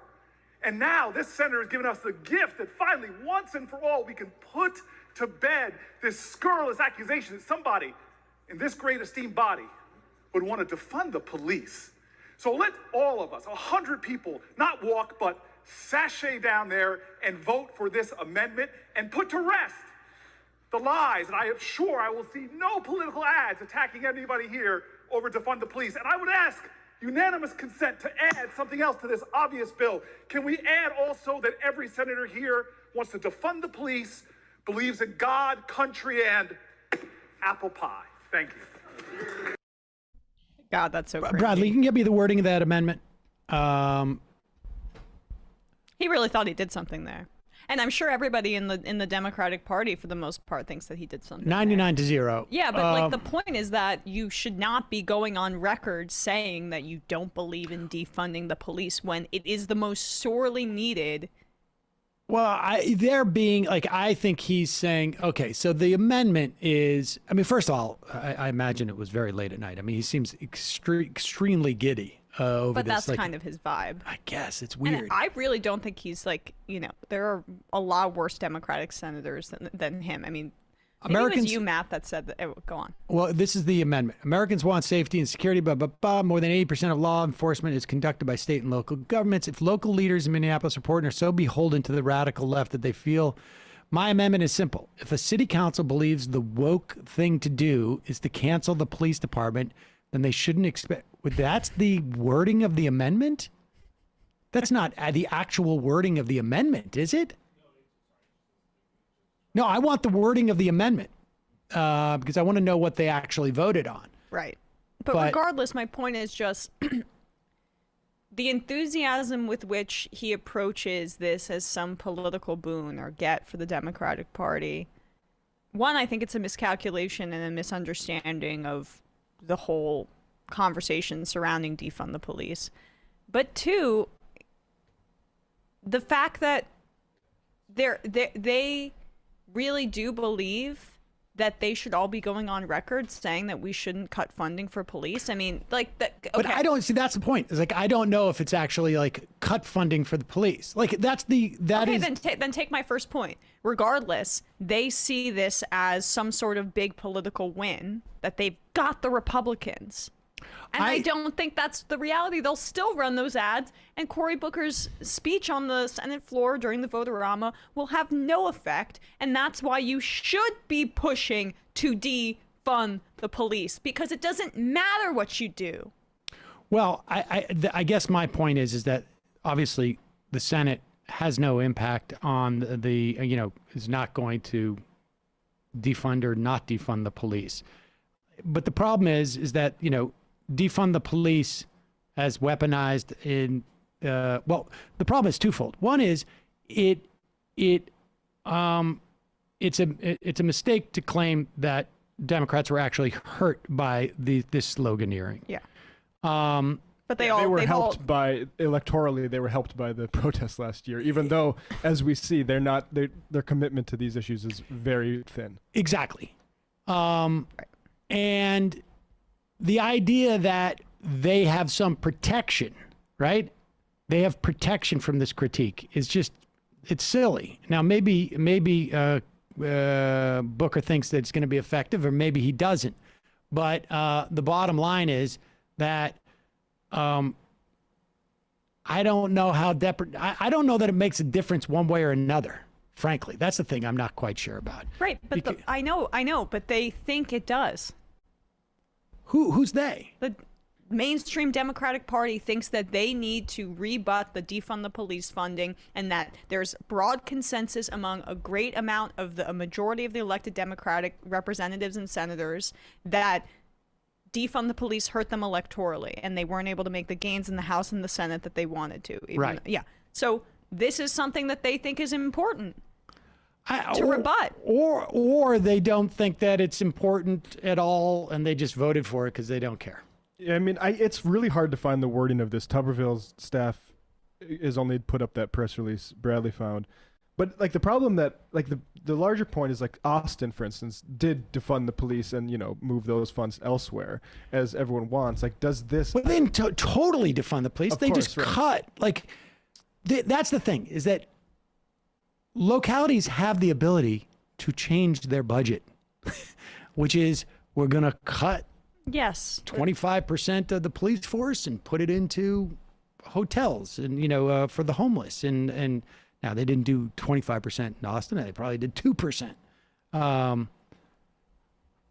But I don't know if it's worth it for them to go like, we're going to vote against this thing that is also not, but given the speech is just sort of silly. Yeah, I mean, I think I want to hear what it means for a place like Austin, because if it means even that it means you're going to lose federal funding, that's a huge problem. And I totally agree with that. That's why I want to see and the only reason I'm sure they all voted for it was because it's something silly, like, you know, what the press release indicated. But my point is just that the enthusiasm with which they're approaching trying to rebut the defund the police rhetoric is very frustrating to me, because there's been zero action in terms of legislation when it comes to police violence.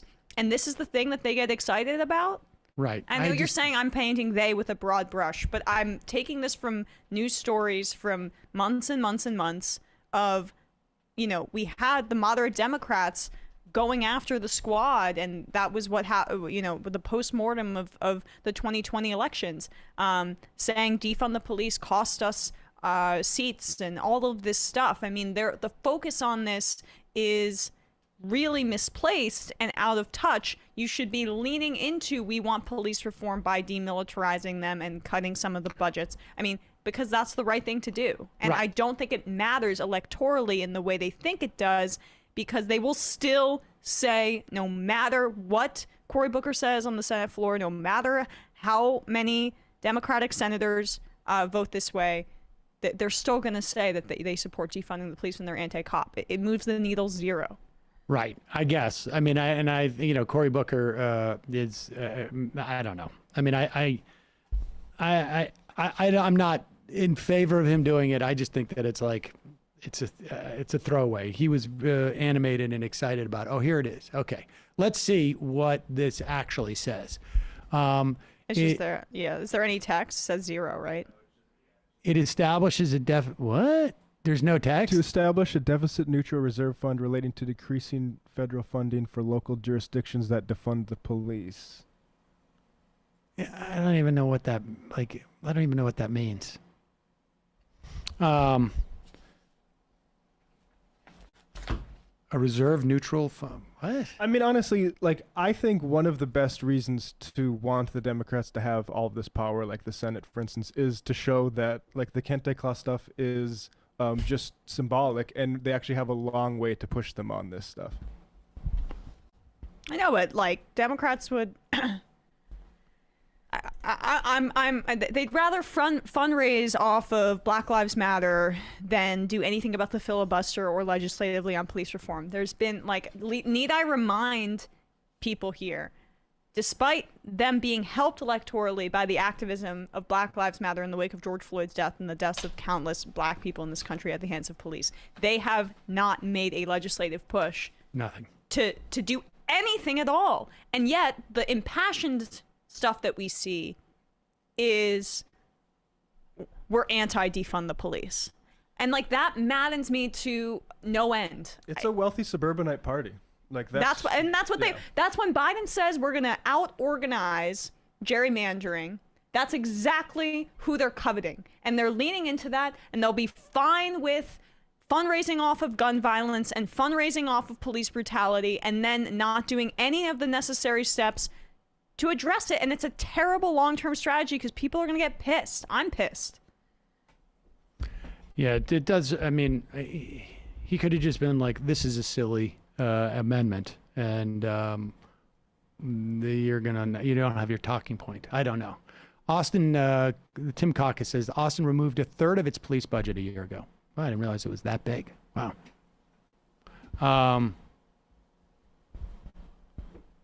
And like the state government has been, trying to do this exact same thing. And that's the thing, is like, I don't know what this deficit neutral shit is. I don't understand what it is either. But he made a big deal of it, and I'm not sure what the value of it is. Nobody's listening to Cory Booker on the right anyways, who would respond to those things. But yeah, right. Well, and I don't even think Cory Booker is like, in the grand scheme of things, I think he's one of the better Democrats in the Senate, but it's just, I'm annoyed by the insistence that this is something interesting. I'm not such a fan of Cory Booker's, but I didn't say I was.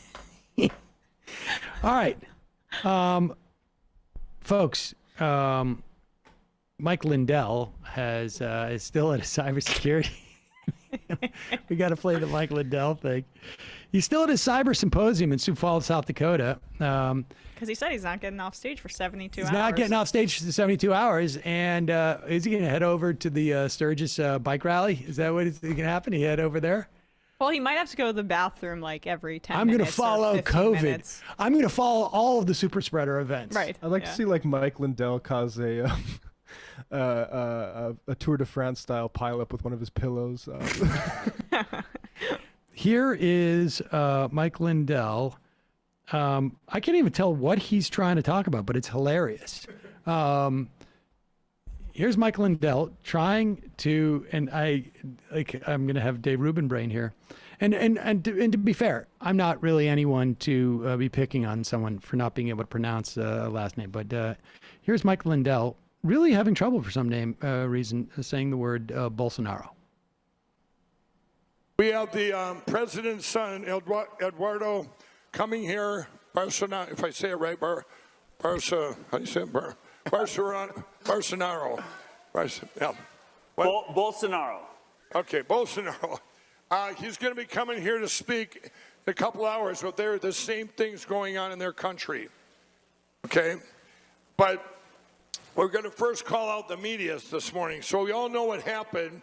They attacked our media. I had 3 backups here. They don't want the word out. This is the fight. The fight is, you can have all the best. We've got a physicist here, one of the smartest people in the country.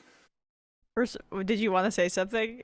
Well, it's just maybe he could have pronounced Bolsonaro if he made it a coupon code. Yeah. I would have studied up. What, did you catch that part? That their 3 media servers went down because they are trying to prevent this word from getting out on their thing. And he's got one of the smartest people in the country sitting on the thing, and they still can't figure out how to live stream it.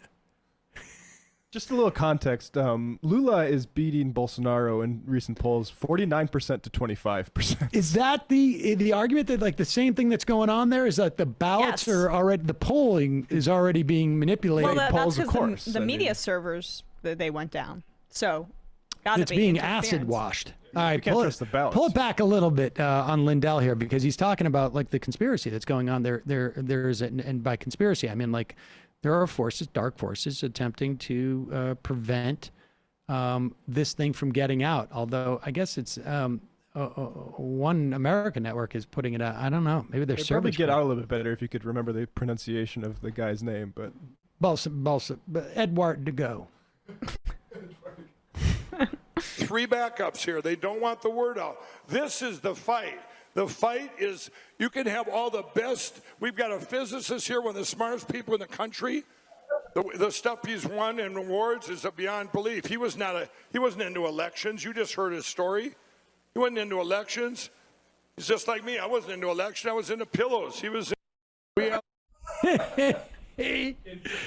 This is where a physicist and a pillow guy can come together and figure out that something went wrong with the computers to tally the votes. Do you notice how he starts a lot of thoughts and then 2 words in just completely abandons them? It's almost like there's something going on that is impacting Chemically. his ability to focus on one thing. Do we have that Dave Rubin clip? Just like... We have more on Okay. on Bolsonaro, right? I mean, the Dave Rubin thing is not necessary, but it's just a reminder, like, he kind of channeled him here. It's also funny why Dave endorses him here, looking back. Yeah. Yeah. What is your opinion on Brazilian Prime Minister Bolsonaro regarding, oops, there's a lot of things moving here, deforestation of the rainforest? P.S. I'm a Christian, I'd bake you a cake, though. You know, I don't know enough about him, but it sounds like he really hates Marxism, and he's really pushing Brazil to become more of a world leader, and that he actually is for capitalism, and he's trying. Yeah, well, I mean, you kind of...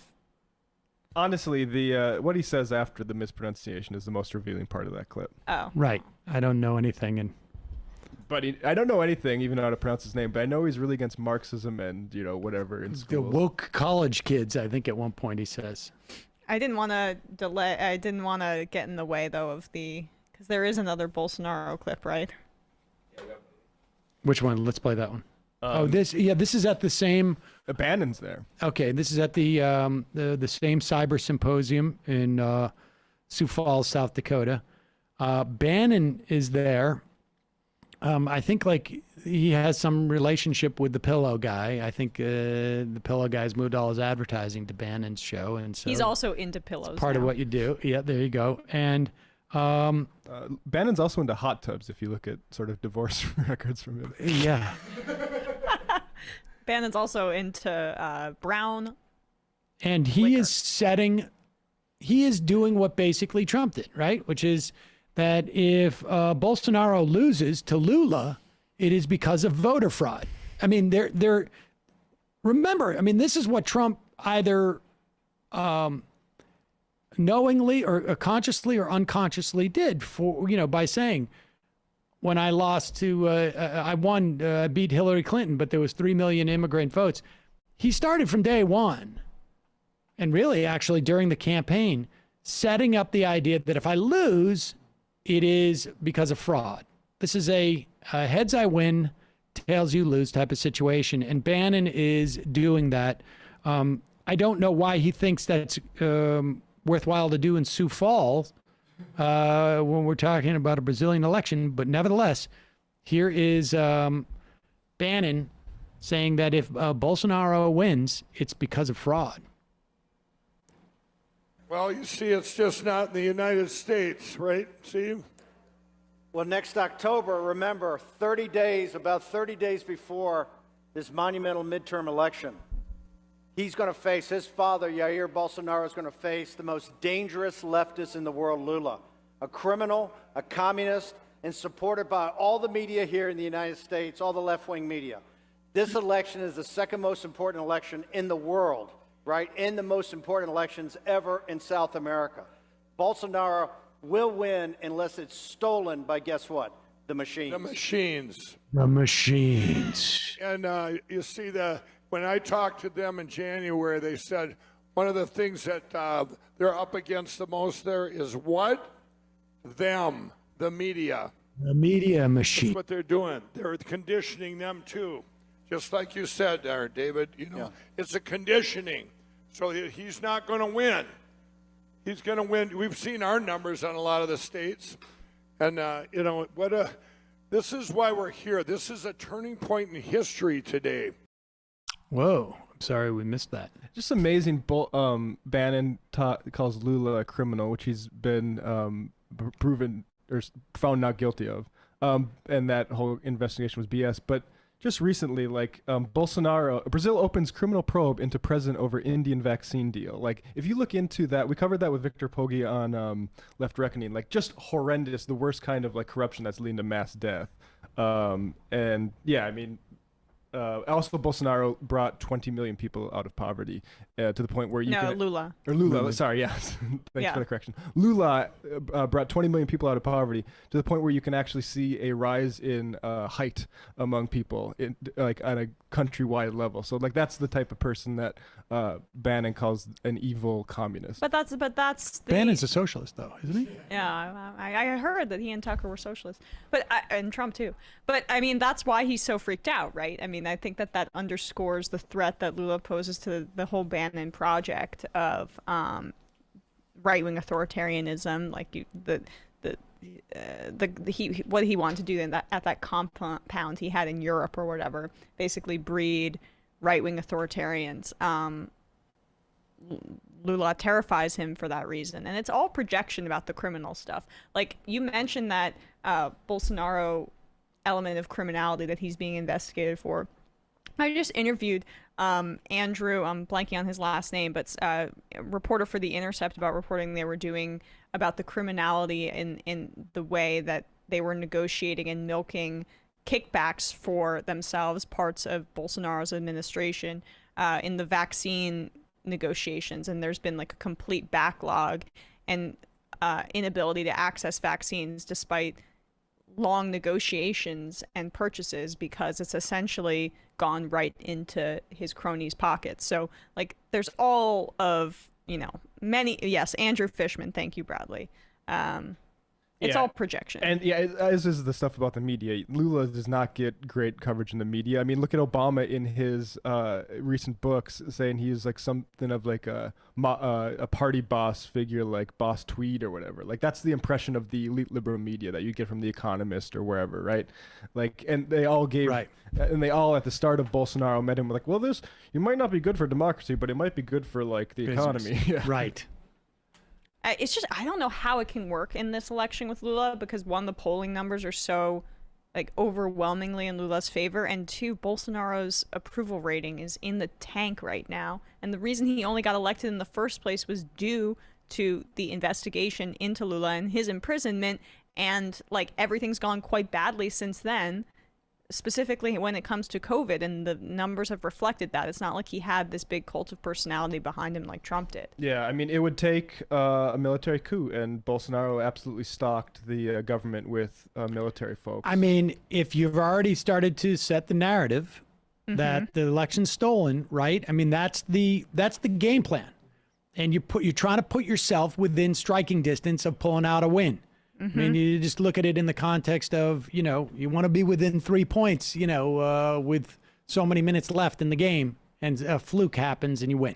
And Brazil's a place where you can do like man on the street sort of reporting and get people to say like, we just need the military generals to get back in charge again. Right. Well, like just one more thing. That's why it was, I think, frustrating that some of the media, and I'm sure I fell into this trap too, when talking about Bolsonaro when he first rose to power, called him Trump of the tropics, because he's not Trump. He's a fascist in the more traditional vein, where he is tight with the military, as you say, and that poses a much more salient threat than even what we saw on January 6th and after that. It's also the structure of the country, I think, too. I mean, the newness of the democracy, exactly, right, so. Let's go to the phones, calling from a 651 area code. Who is this? Where are you calling from? Yo, it's the Chris Lapaco. Yes, the Chris Lapaco. How you doing? The Chris Lapaco. Long time no hear from. Yeah, I know. I'm a busy man. You're popular people. It's hard, but we do our best, right? Yeah, absolutely. Hey, I called in about one thing real quick I want to talk about is Minneapolis in the fall. We're voting to defund the police, and we're going to create a new public safety department. It's not perfect. It's not what everybody wants, but you're removing the minimum requirements for, like, right now it's like you need 3 police officers per 1,000 police. Sorry if you heard that in the background. You need three police officers per 1,000 Minneapolis residents, and whatever the number is. We're removing that, and we're going to fund other agencies, other departments that can go out and respond to different calls. So I think, Cory Booker can say what he wants to say, but there are people that are actually doing this damn thing in their localities. So big up to them. And I want to explain okay, trigger warning, people, like, this is gross, all right? I want to explain the anal squirts thing that I wrote about it. I'm Okay, not 100% sure earlier. I'm really that, I really want to know. I mean, particularly if it needs a trigger warning. Maybe I don't want to necessarily be triggered by that. You know, well, let me just say, there's a libertarian online who's got 85 followers. He's been tweeting at you apparently for years. He wants you to debate this George Gammon guy, and he's so mad that you haven't done it yet because you're scared of him and all this other stuff. I don't know who George Gammon is, but you haven't debated him because you're scared. Cold feet Seder. So anyway, this guy wants you to debate him really hard, and I was able to obtain some leaked DMs of him. Literally, this is online. People can go check out Vodka Booty. How do you obtain leaked DMs? Is that do I have to get into my sources and methods here? Basically, Vodka Booty posted them online. This guy went on Vodka Booty's page on her DMs, and she's a member of the Majority Report family, and he was sending her the nastiest, grossest, sickest DMs. He's also he's a libertarian, you know, probably an MRA guy, and he's blocked by Chris Hansen, you know, the To Catch a Predator guy. He's blocked by him, and he's really proud of it. So I wonder, like, why he is blocked by him, why he's proud of it. How much did he have to harass Chris Hansen, and why? Like, how libertarians are weird, man. So anyway, I got to get back to work, but God bless you, and debate George Gammon. You on notice. I'm going to. Thank you. I appreciate the call, Chris Lepaco. Goodbye. The Chris Lepaco. There you go. I gotta find out who George Gammon is. I don't want to know. No, George Gammon's not the guy who's doing that. Oh. It's the other guy. Can we just move on? Calling from a 517 area code. Who's this? Where are you calling from? Hello, am I coming through okay? Yes. Who's this? Where are you calling from? Cool. This is LJ from Michigan. LJ from Michigan. What's on your mind, LJ? So I just wanted to talk about the Nick Estes interview from yesterday. Okay. Yeah, so I was actually a little apprehensive about that interview simply because I don't know too much about Estes. And, you know, with Native engagement and Native activism, that has a tendency to lean towards, like, the public and pop culture image of the American Indian movement. And, like, those prominent figures of AIM, you know, back in the later 60s and 70s, like, those dudes are riddled with misogyny and sexism more than what people typically know. Sorry. Okay. And, yeah, and those, like, same figureheads, their reputations will get laundered and sensationalized through, like, the struggles of the country and the modern Native resistance of today. So, you know, I was a little apprehensive about that, but overall, it seemed like he was a pretty chill dude, and I think it was a great interview. Oh, well, thank you. So I'm really happy that you guys are drawing, you know, more attention to those issues. But there is something I wanted to add to his commentary. Okay. You know, specifically the epidemic of missing and murdered Indigenous women and girls, as well as, like, the high suicide rate of Native youth. I mean, I think, like, Native youth, I think the numbers from, like, oh Jesus, I think it's like 10 years old up into late adulthood. They have, like, it's like 2 to 2.5 times the national average. Wow. That Native youth commit suicide. And then I have these numbers with me right now about missing and murdered Indigenous women and girls. The latest figure I have is from 2016, and it's in upwards of almost 6,000 cases. And a lot of that's probably underreported as well. And so, like, I was really surprised. You know, he's talking about border towns. I was actually a little surprised he didn't elaborate on those two situations. You know, I think specifically with the violence. It is in the book. It is definitely part of the book. It's a significant part of it, actually. Yeah, that's good. It was more of a failure on my part to just sort of time it out so that we would get there. Okay, that's good. Yeah, no, it is part of the book, and I can't remember the was additional concerns. Very intersectional. Yeah, if you go to the_red_nation, they have, native liberation via revolutionary socialism, anti-imperialism, and queer indigenous feminism. I think kind of in relation to some of those concerns. That's good. It's like when he gave the land back, when you asked like what there is to do, what more is there to do? I can't remember what specifically he said, but he said land back, and that's kind of what kind of triggered my concern overall, because I find that like an insufficient argument. As insufficient as like the liberal accommodation of federal recognition of sovereignty. Like in the same way that, Carol Leonnig argued that, how like market-based economies can like only function in market societies.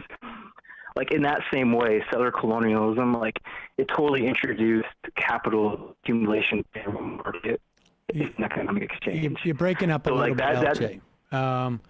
But that's okay. But yeah.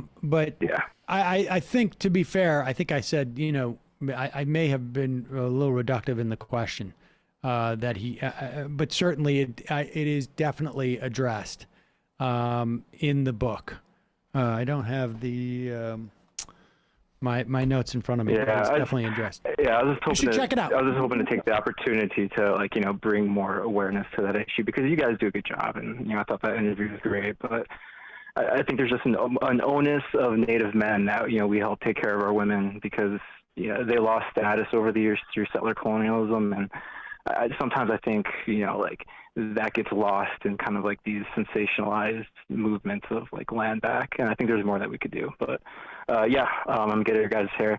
Thank you for taking my call, and I thought you guys did a pretty good job. All right, thanks. I appreciate it, and I would check out the website and the book because they do address it, and I'm just sort of wading into this and starting to do reading in this area, and so I wasn't quite sure 100% what to expect either, and I think what he's doing is pretty impressive, and the rest of them, and it really is tied into the issues that you're bringing up.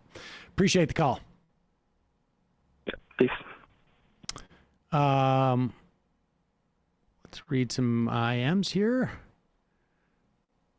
Let's see, grandstanding oppression party. Problem with all these infrastructure bills is that they're mostly corporate socialism. I would much rather see TVA-style people-owned power sell internet entities.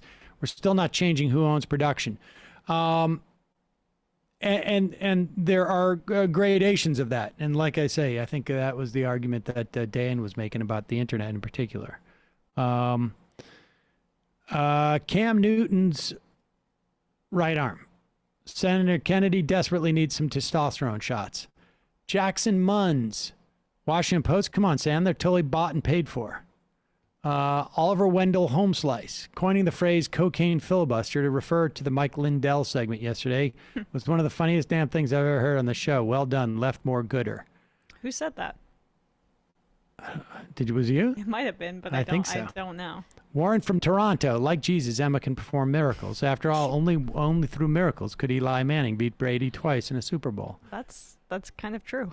Emma's pirate impressions. We had a very bad storms here in Milwaukee overnight, leaving thousands without power, and the humidity is giving me swamp ass. The good news is I have Hello Tushy, and once you have one spray from their bidet, you'll see there's no other way.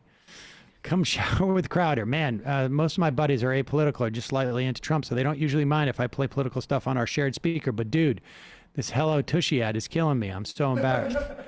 Overwhelmed by sausage. I was surprised how many Republicans voted for the infrastructure bill. Do you guys think more dumping in the filibuster would result in more supposedly bipartisan bills? I guess the logic being that if the majority is going to pass it anyway, they might as well jump on the bandwagon. They jumped on the bandwagon to drive a wedge to try to kill the bigger bill, didn't they?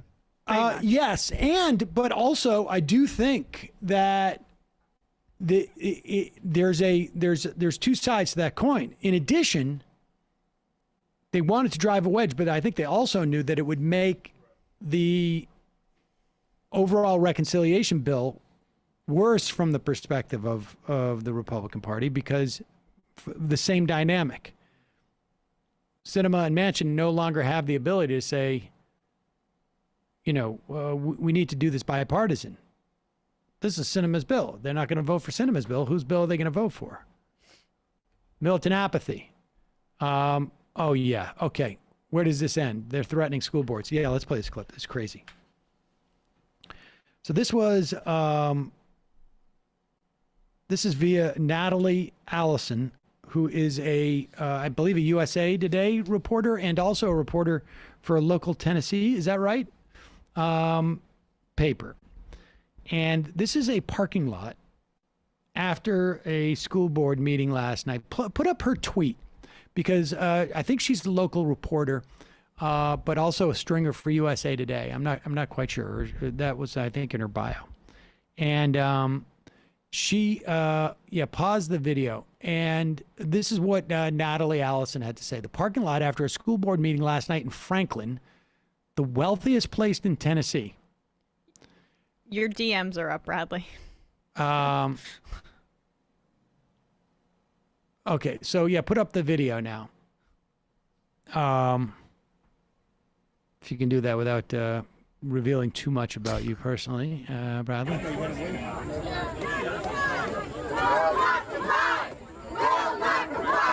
I want to say, this is following a school board meeting where some medical officials came in and testified essentially to the school board that masks may very well be necessary in the for school year, because of course the Delta variant is hitting children more.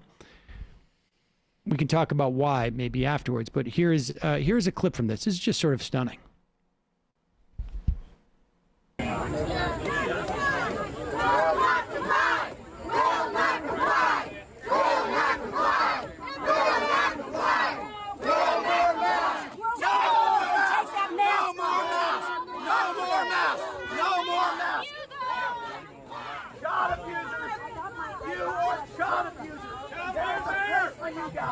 There's a bad place in hell, and everybody's taking notes, buddy.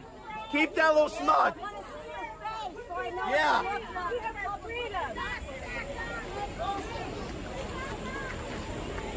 Fine job, you boys do protecting us.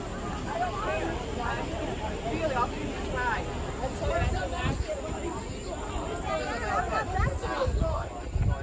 Put it back on.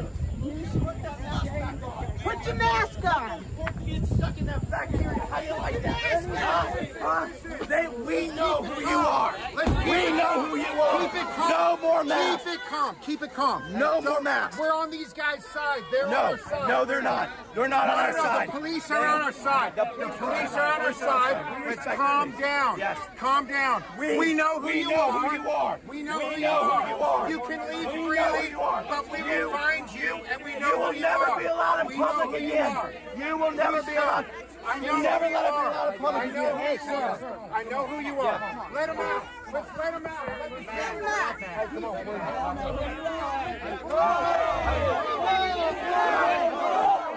Whoa! You better watch out. You better watch out. You better watch out. Keep it calm. Everybody back up. Please. Everybody back up. Back up. Back up. I'm back, man. I'm on your side. I'm a parent. Give me a lane. Watch out. Peace. You're good. Peace. Let him in peace. Peace. Be easy. Everyone. Peace. Peace. Peace, but we know who you are. You know who you are. Asshole. Fuck you.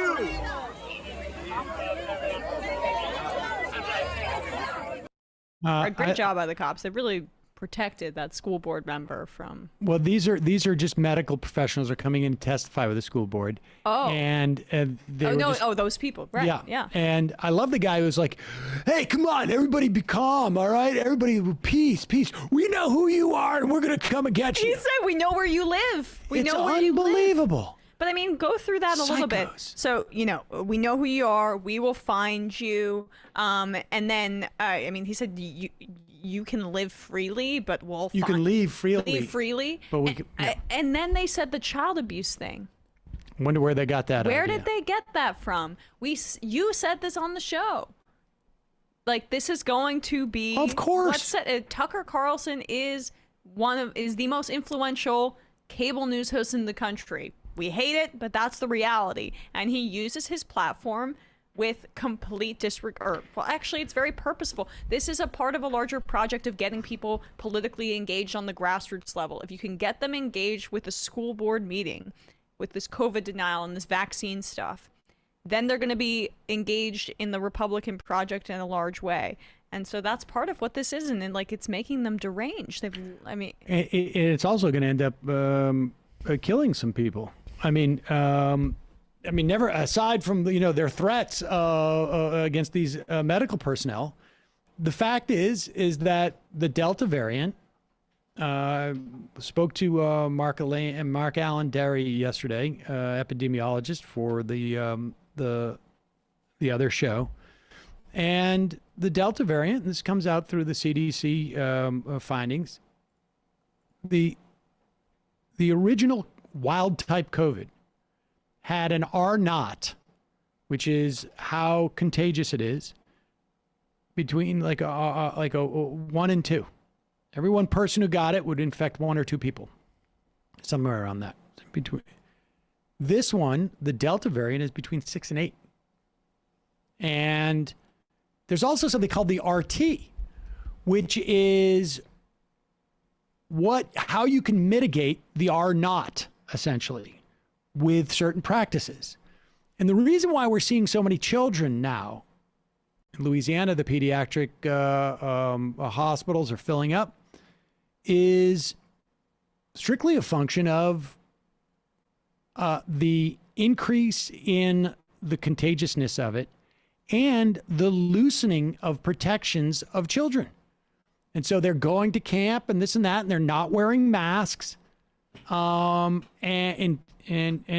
more kids are getting sick because they are not vaccinated. They are a completely unvaccinated population under the age of 12. And this type of stuff is just really, it's stunning. It's stunning. Just on the mask point, Michael Osterholm is being invoked in defense of Rand Paul, who had his YouTube channel suspended for several days for saying cloth masks don't work. I want to point these points out for what Osterholm says. I support the wearing of cloth mask coverings, masks, by the general public. Stop citing CIDRAP and me as grounds to not wear masks, whether mandated or not. Don't, however, use the wearing of cloth face coverings as an excuse to decrease other crucial, likely more effective protective steps, like physical distancing. Also, don't use poorly conducted studies to support the contention that wearing cloth masks will drive the pandemic into the ground. But even if they reduce infection somewhat, wearing them can be important. He was on this show, and he said they are more effective than not wearing one. Yeah. They are not as effective as wearing a KN95. They are not as effective as wearing an N95.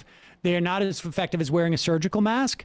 How is it that people are pretending that they don't understand the concept of mitigation and that there are different levels of mitigation? Well, at the same time, they're arguing that that there should be no vaccine mandates and people shouldn't be getting vaccinated. You don't hear people say, look, if we all drove 10 miles an hour on the highway, we could virtually eliminate, we wouldn't probably eliminate all highway deaths, but we could do that. If we went 100 miles an hour, we had a speed limit, there would be more highway deaths than there are now. There are different gradations, and we settle on where we are in society as to what our needs are and what we find effective and where, and then we find some type of answer. You don't get the idea that people who wanted, 55 miles an hour as opposed to 65 miles an hour or something like that. You don't get people attacking them. Your mitigation strategy is not going to get rid of every single death on the highway. So why would you do it?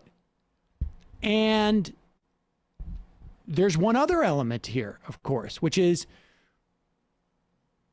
the more it spreads, the more likely it's going to hit somebody who is immunocompromised, who cannot get vaccinated, or is vaccinated and still immunocompromised. And it's in those situations, they don't create the same viral load, and that's where you get the variant. It's just a numbers game. And the idea that people can't understand the concept that a cloth mask, if you're in a room with somebody for 20 minutes, it has only 20 minutes worth of efficacy. Well, I mean, how many stores you go into and you spend 5 minutes in there? The stuff with the kids too, right? Like they care so much about protecting the children, but they won't get vaccinated because they have been brainwashed. But the longer that people don't get vaccinated, the more there are going to be increased variants, which are going to affect younger people, most likely more quickly, or maybe with more severity. We're seeing the Delta variant. There's potentially, and it's not verified yet, but indications that it could be hurting children a lot more. There's an increase in hospitalizations of children, and coming out of Asia, there are indications that it's been hurting children, and there have been an increase in deaths with children. And so, like, they say they're trying to protect the children from masks, but really they're just trying to project their own cultural insecurities onto their children and call that projection. And like, that's one of the grossest, most disingenuous parts about it. They're riled up in that parking lot for their own personal reasons, and because they're like, their brain is just rubbing up against their fear cortex because of the brainwashing, and that you know, it's just bizarre. And then they pretend it's about caring about kids. Give me a break. All right, final call of the day. Calling from a 615 area code. Who's this? Where are you calling from? You are the final call of the day. I am delighted. I am Alacrity from Alabama. Okay. So, Mr. Seder, today I wanted to... Can you hear me, by the way? Yeah. Can you hear me? Yeah. Oh, yes. Oh, okay. All right. So, today I just wanted to change it up a little bit. I'd like to advance a topic that you sort of brought up indirectly last time. And it's... Last time? A potential reason... Oh, yes, last time. I called you last time about the minimum wage. Forgive me. I remember it, but obviously you wouldn't. I had almost just a visceral reaction to your call. All right, go ahead. I'm sorry. Well, thank you. And this is the second time I've been the last caller, by the way. Anyway, so I wanted to talk about zoning laws, because you alluded to last time in the minimum wage call that one of the things facing many people today is just increased housing costs and inability to pay rent. So I just wanted to get your take on zoning laws, because in economics, both left and right, many economists agree that zoning laws are detrimental to housing costs. Are zoning laws detrimental, or are the specific nature, the specific laws that are passed under the rubric of zoning laws? Like you could also just say laws are detrimental, right? But you need to get specific. No, like some zoning laws that allow for higher density are that don't allow for higher density are bad. But the it's not the existence of zoning laws that are bad. It's that some zoning laws themselves are restrictive in a way that inhibits the ability to build less expensive housing.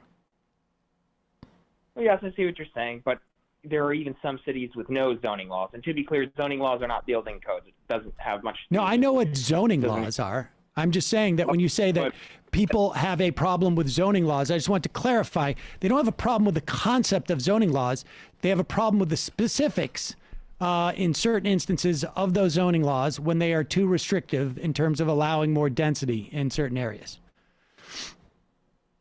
Well, yeah, but that's not the only one. Like, there are other things, like closely related, like area ratios and stuff like that, that are more restrictive. But no, actually, no. The very concept of zoning laws, that can actually still be detrimental. For example, in Houston, it has no zoning laws, but it's one of the few cities where incomes rise faster than rents. So, no, I'd argue that you don't really need zoning laws. I mean, that might be a correlation. Yeah. Do you know the difference between cause and something that's causal and one's correlated, right? Yes. And that is just one piece of evidence that I wish to advance. Okay. But it seemed to, like, I just am trying to figure out the degree to which we would disagree. Like, for example, what do you think is, I'm just not sure how to advance. Like, what zoning laws would you oppose? Like, what places do you think have too many zoning laws? You're the one that kind of seems more concerned about zoning laws than us. I don't know that there is such a thing as having too many zoning laws. I do think that there is a thing as the zoning laws are deployed in a way that don't achieve what my desired results would be. So, for instance, like I think there are places that are that don't allow for maybe multiple house dwellings in some rich areas, like where you're not allowed to have two families in a home, or in some instances, perhaps the zoning laws require too much acreage so that it doesn't allow for density or parking. Or there are zoning laws that don't allow things to be built up because ostensibly to maintain the character of the neighborhood, but it's really a way of people doing some NIMBY. Look, it is a function of the specific zoning law. It's just like the concept of a government being too big or too small. That's silly talk. That doesn't mean anything. It's really... Well, actually, about it. For example, this one economic study, it just was looking at just the sheer amount of zoning laws and all kinds of things that they could do. For example, this one study found that just for 3 cities, that if they adopted the median level of zoning regulation, that we would have GDP growth of 8.9%. So no, the sheer amount of zoning laws can also impact it. Like, for example, just the amount of strictures, the amount of compliance, all that plays a role in the cost of housing and other things. So I see what you're saying about different zoning laws having different effects, but no, this point still stands that just there can be too many zoning laws, and we do have disagreements over that. So I just don't quite see what you're saying, because this is a big issue. Like, it's one of the main reasons why housing costs so much in many metropolitan areas. So, this is a very important issue, and I see what you're saying, but I don't think it's as trivial as your characterization seems to imply. The reason that we have high prices in metropolitan areas is because of gentrification and because we don't have rent control. I can't hear Miss Vigilant, by the way. I can't hear her. I don't know who that is. Miss Vigilant? Is that not how her name is pronounced? How is it pronounced? I think that is indicative of a problem that we have here. So I guess maybe you have cited a study where the sheer number of zoning laws, honestly, maybe if you, in a sample size of 3 cities, the sheer number of zoning laws has an impact on the thing. Yeah,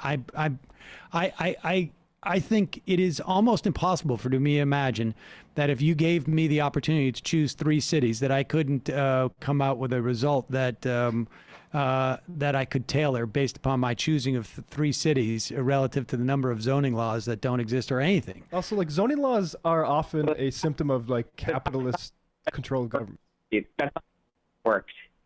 That's not how the study worked. What they were talking about is they were looking at levels of zoning regulation, and they found that in 3 cities, if they adopted the median level of zoning regulation, the median level nationally, if they adopted that, we'd have GDP growth of 8.9%. But they didn't look. I mean, like I say, the idea of a generic zoning law being a problem is just absurd to me.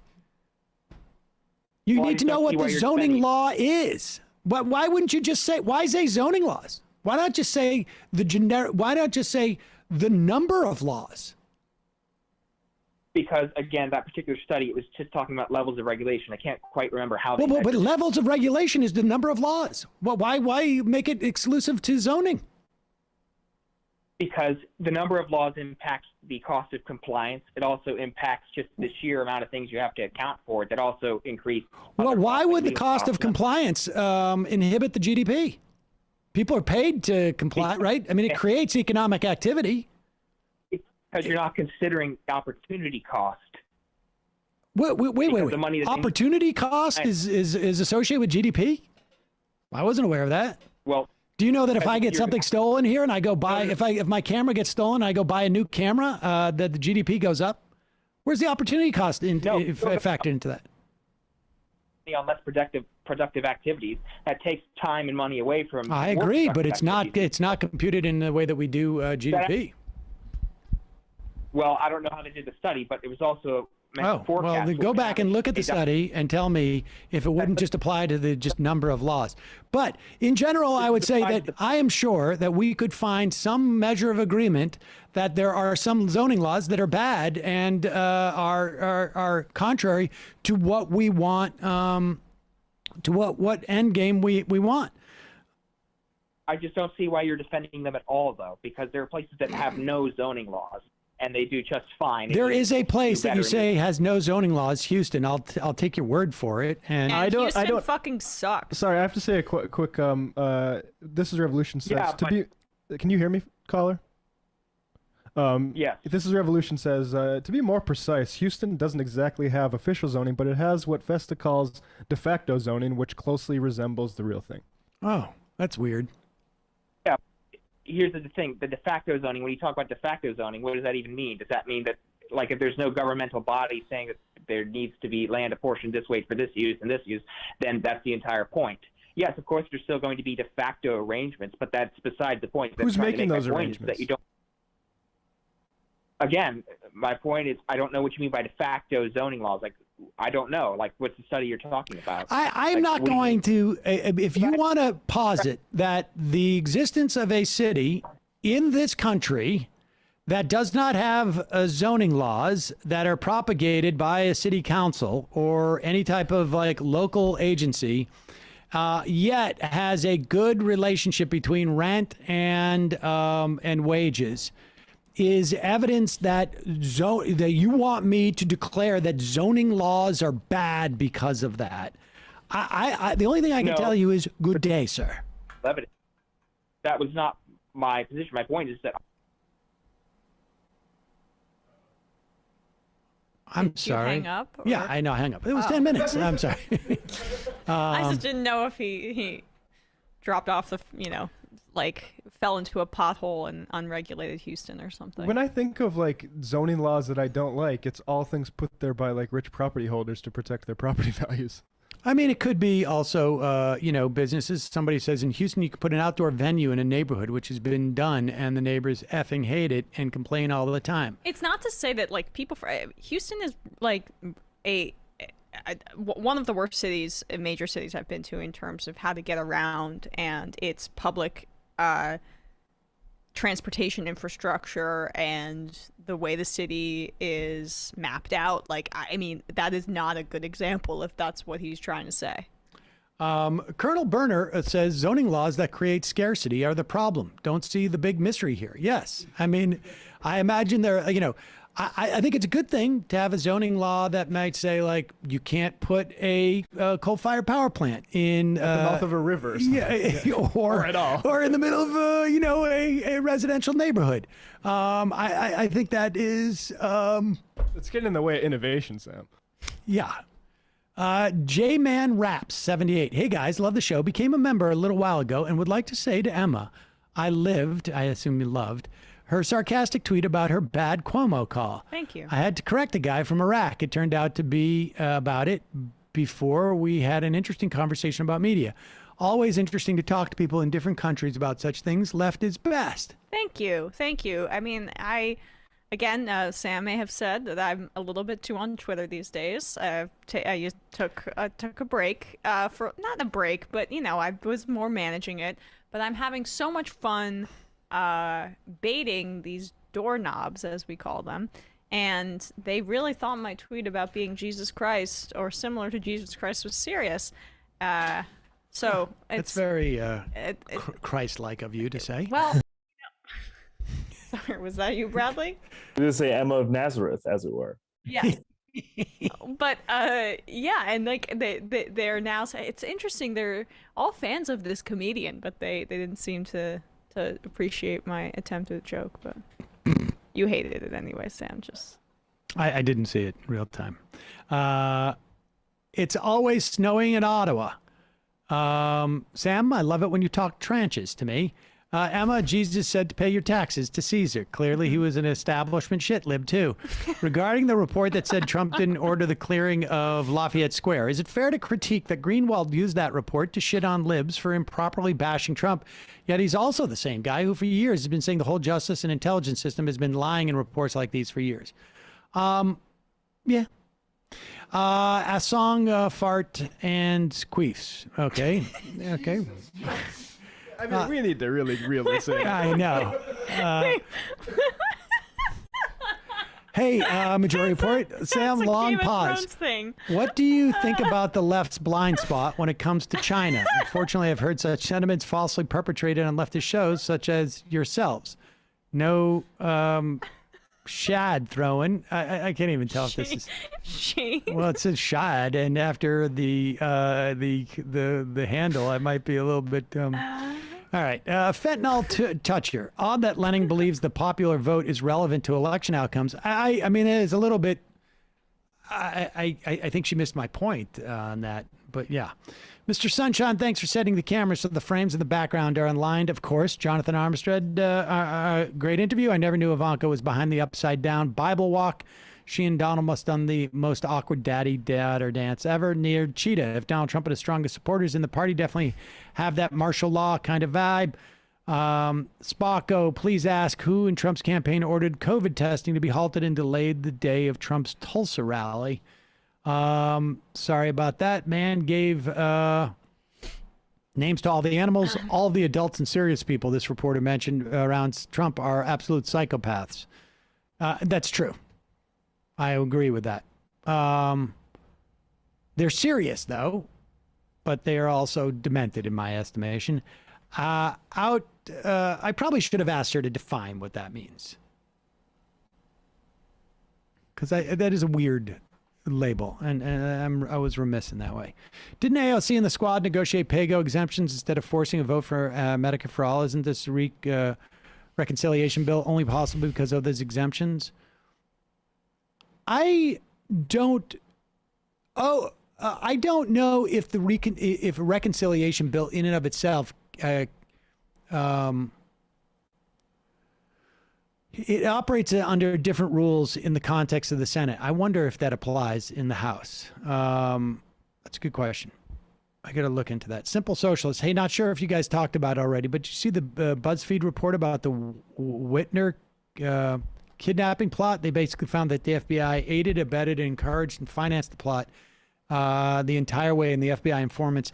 We mentioned that. That story is it was a month ago. But yeah, BuzzFeed, we talked with Corey Pine about that on the recent Patrons episode of Left Reckoning. I mean, I think there is a problem there that I think people with pattern recognition notice about feds and trapping people. But Corey mentions, like, this is also their defense's case, and there were people that seemed to be down to do things. So I think I don't think that's the final thing to say on the sort of like Fed entrapment thing. Right, and the FBI did this stuff with a lot of Muslim folk in the early aughts and mid aughts, late aughts. Oh, sorry, I clicked that by accident. Oh, that's good. 2 more, but 4 more IMs. MSNB Seder. Do you think Sinema and Manchin will shave off a significant portion of the 3.5? I did see in the memorandum sent to Democratic senators that is written the budget reconciliation did include the expansion of Medicare to lower the age of 60, but I am worried that may be something Manchin gets nixed before this gets across the finish line in a few months. I would be surprised if Manchin would do that, to be honest with you. Manchin seems more on board with this than Sinema. Yes, but specifically that provision, I don't know who would be against that. I mean, well, let me put it this way. I don't know who in the Senate. I think, I feel like someone like Nancy Pelosi would be against it, but I don't know that she's going to be able to do anything about that in the House. It's 240. Okay, 2 more. Rampaging Toaster. Also, my quickie didn't get emailed to me this morning. I subscribed last night. What gives, Sam? See if you get it tomorrow. Governor Andrew Cuomo, can I DM one of your producers a clip of Alex Jones at CPAC last year interviewing Eduardo Balsasaro? To be clear, Alex Jones once upon a time pronounced it Balsasaro on his show. Okay, fair enough. And one more. John, in grade 7, I went to high school. Grade 7, I went to a high school, where the seniors crafted paddles and woodshop to beat the new kids with. I wish I had lived in such a sheltered life that wearing a mask was considered abuse. All right, folks. Emma, Matt, Bradley, good job today. See you tomorrow. It might take all the strength I got to get to where I want, but I know somehow I'm gonna get there. I wasn't looking when I just got caught between the truth and the light bar, but finding out won't make me feel any better. Yeah, I know the clock is ticking, but the meds are gonna kick in, and my pilot light's shining bright. I get somewhere the choice was made, for the option where you don't get paid, for the road that bends before it finally breaks you. I guess somehow I lost my drive between the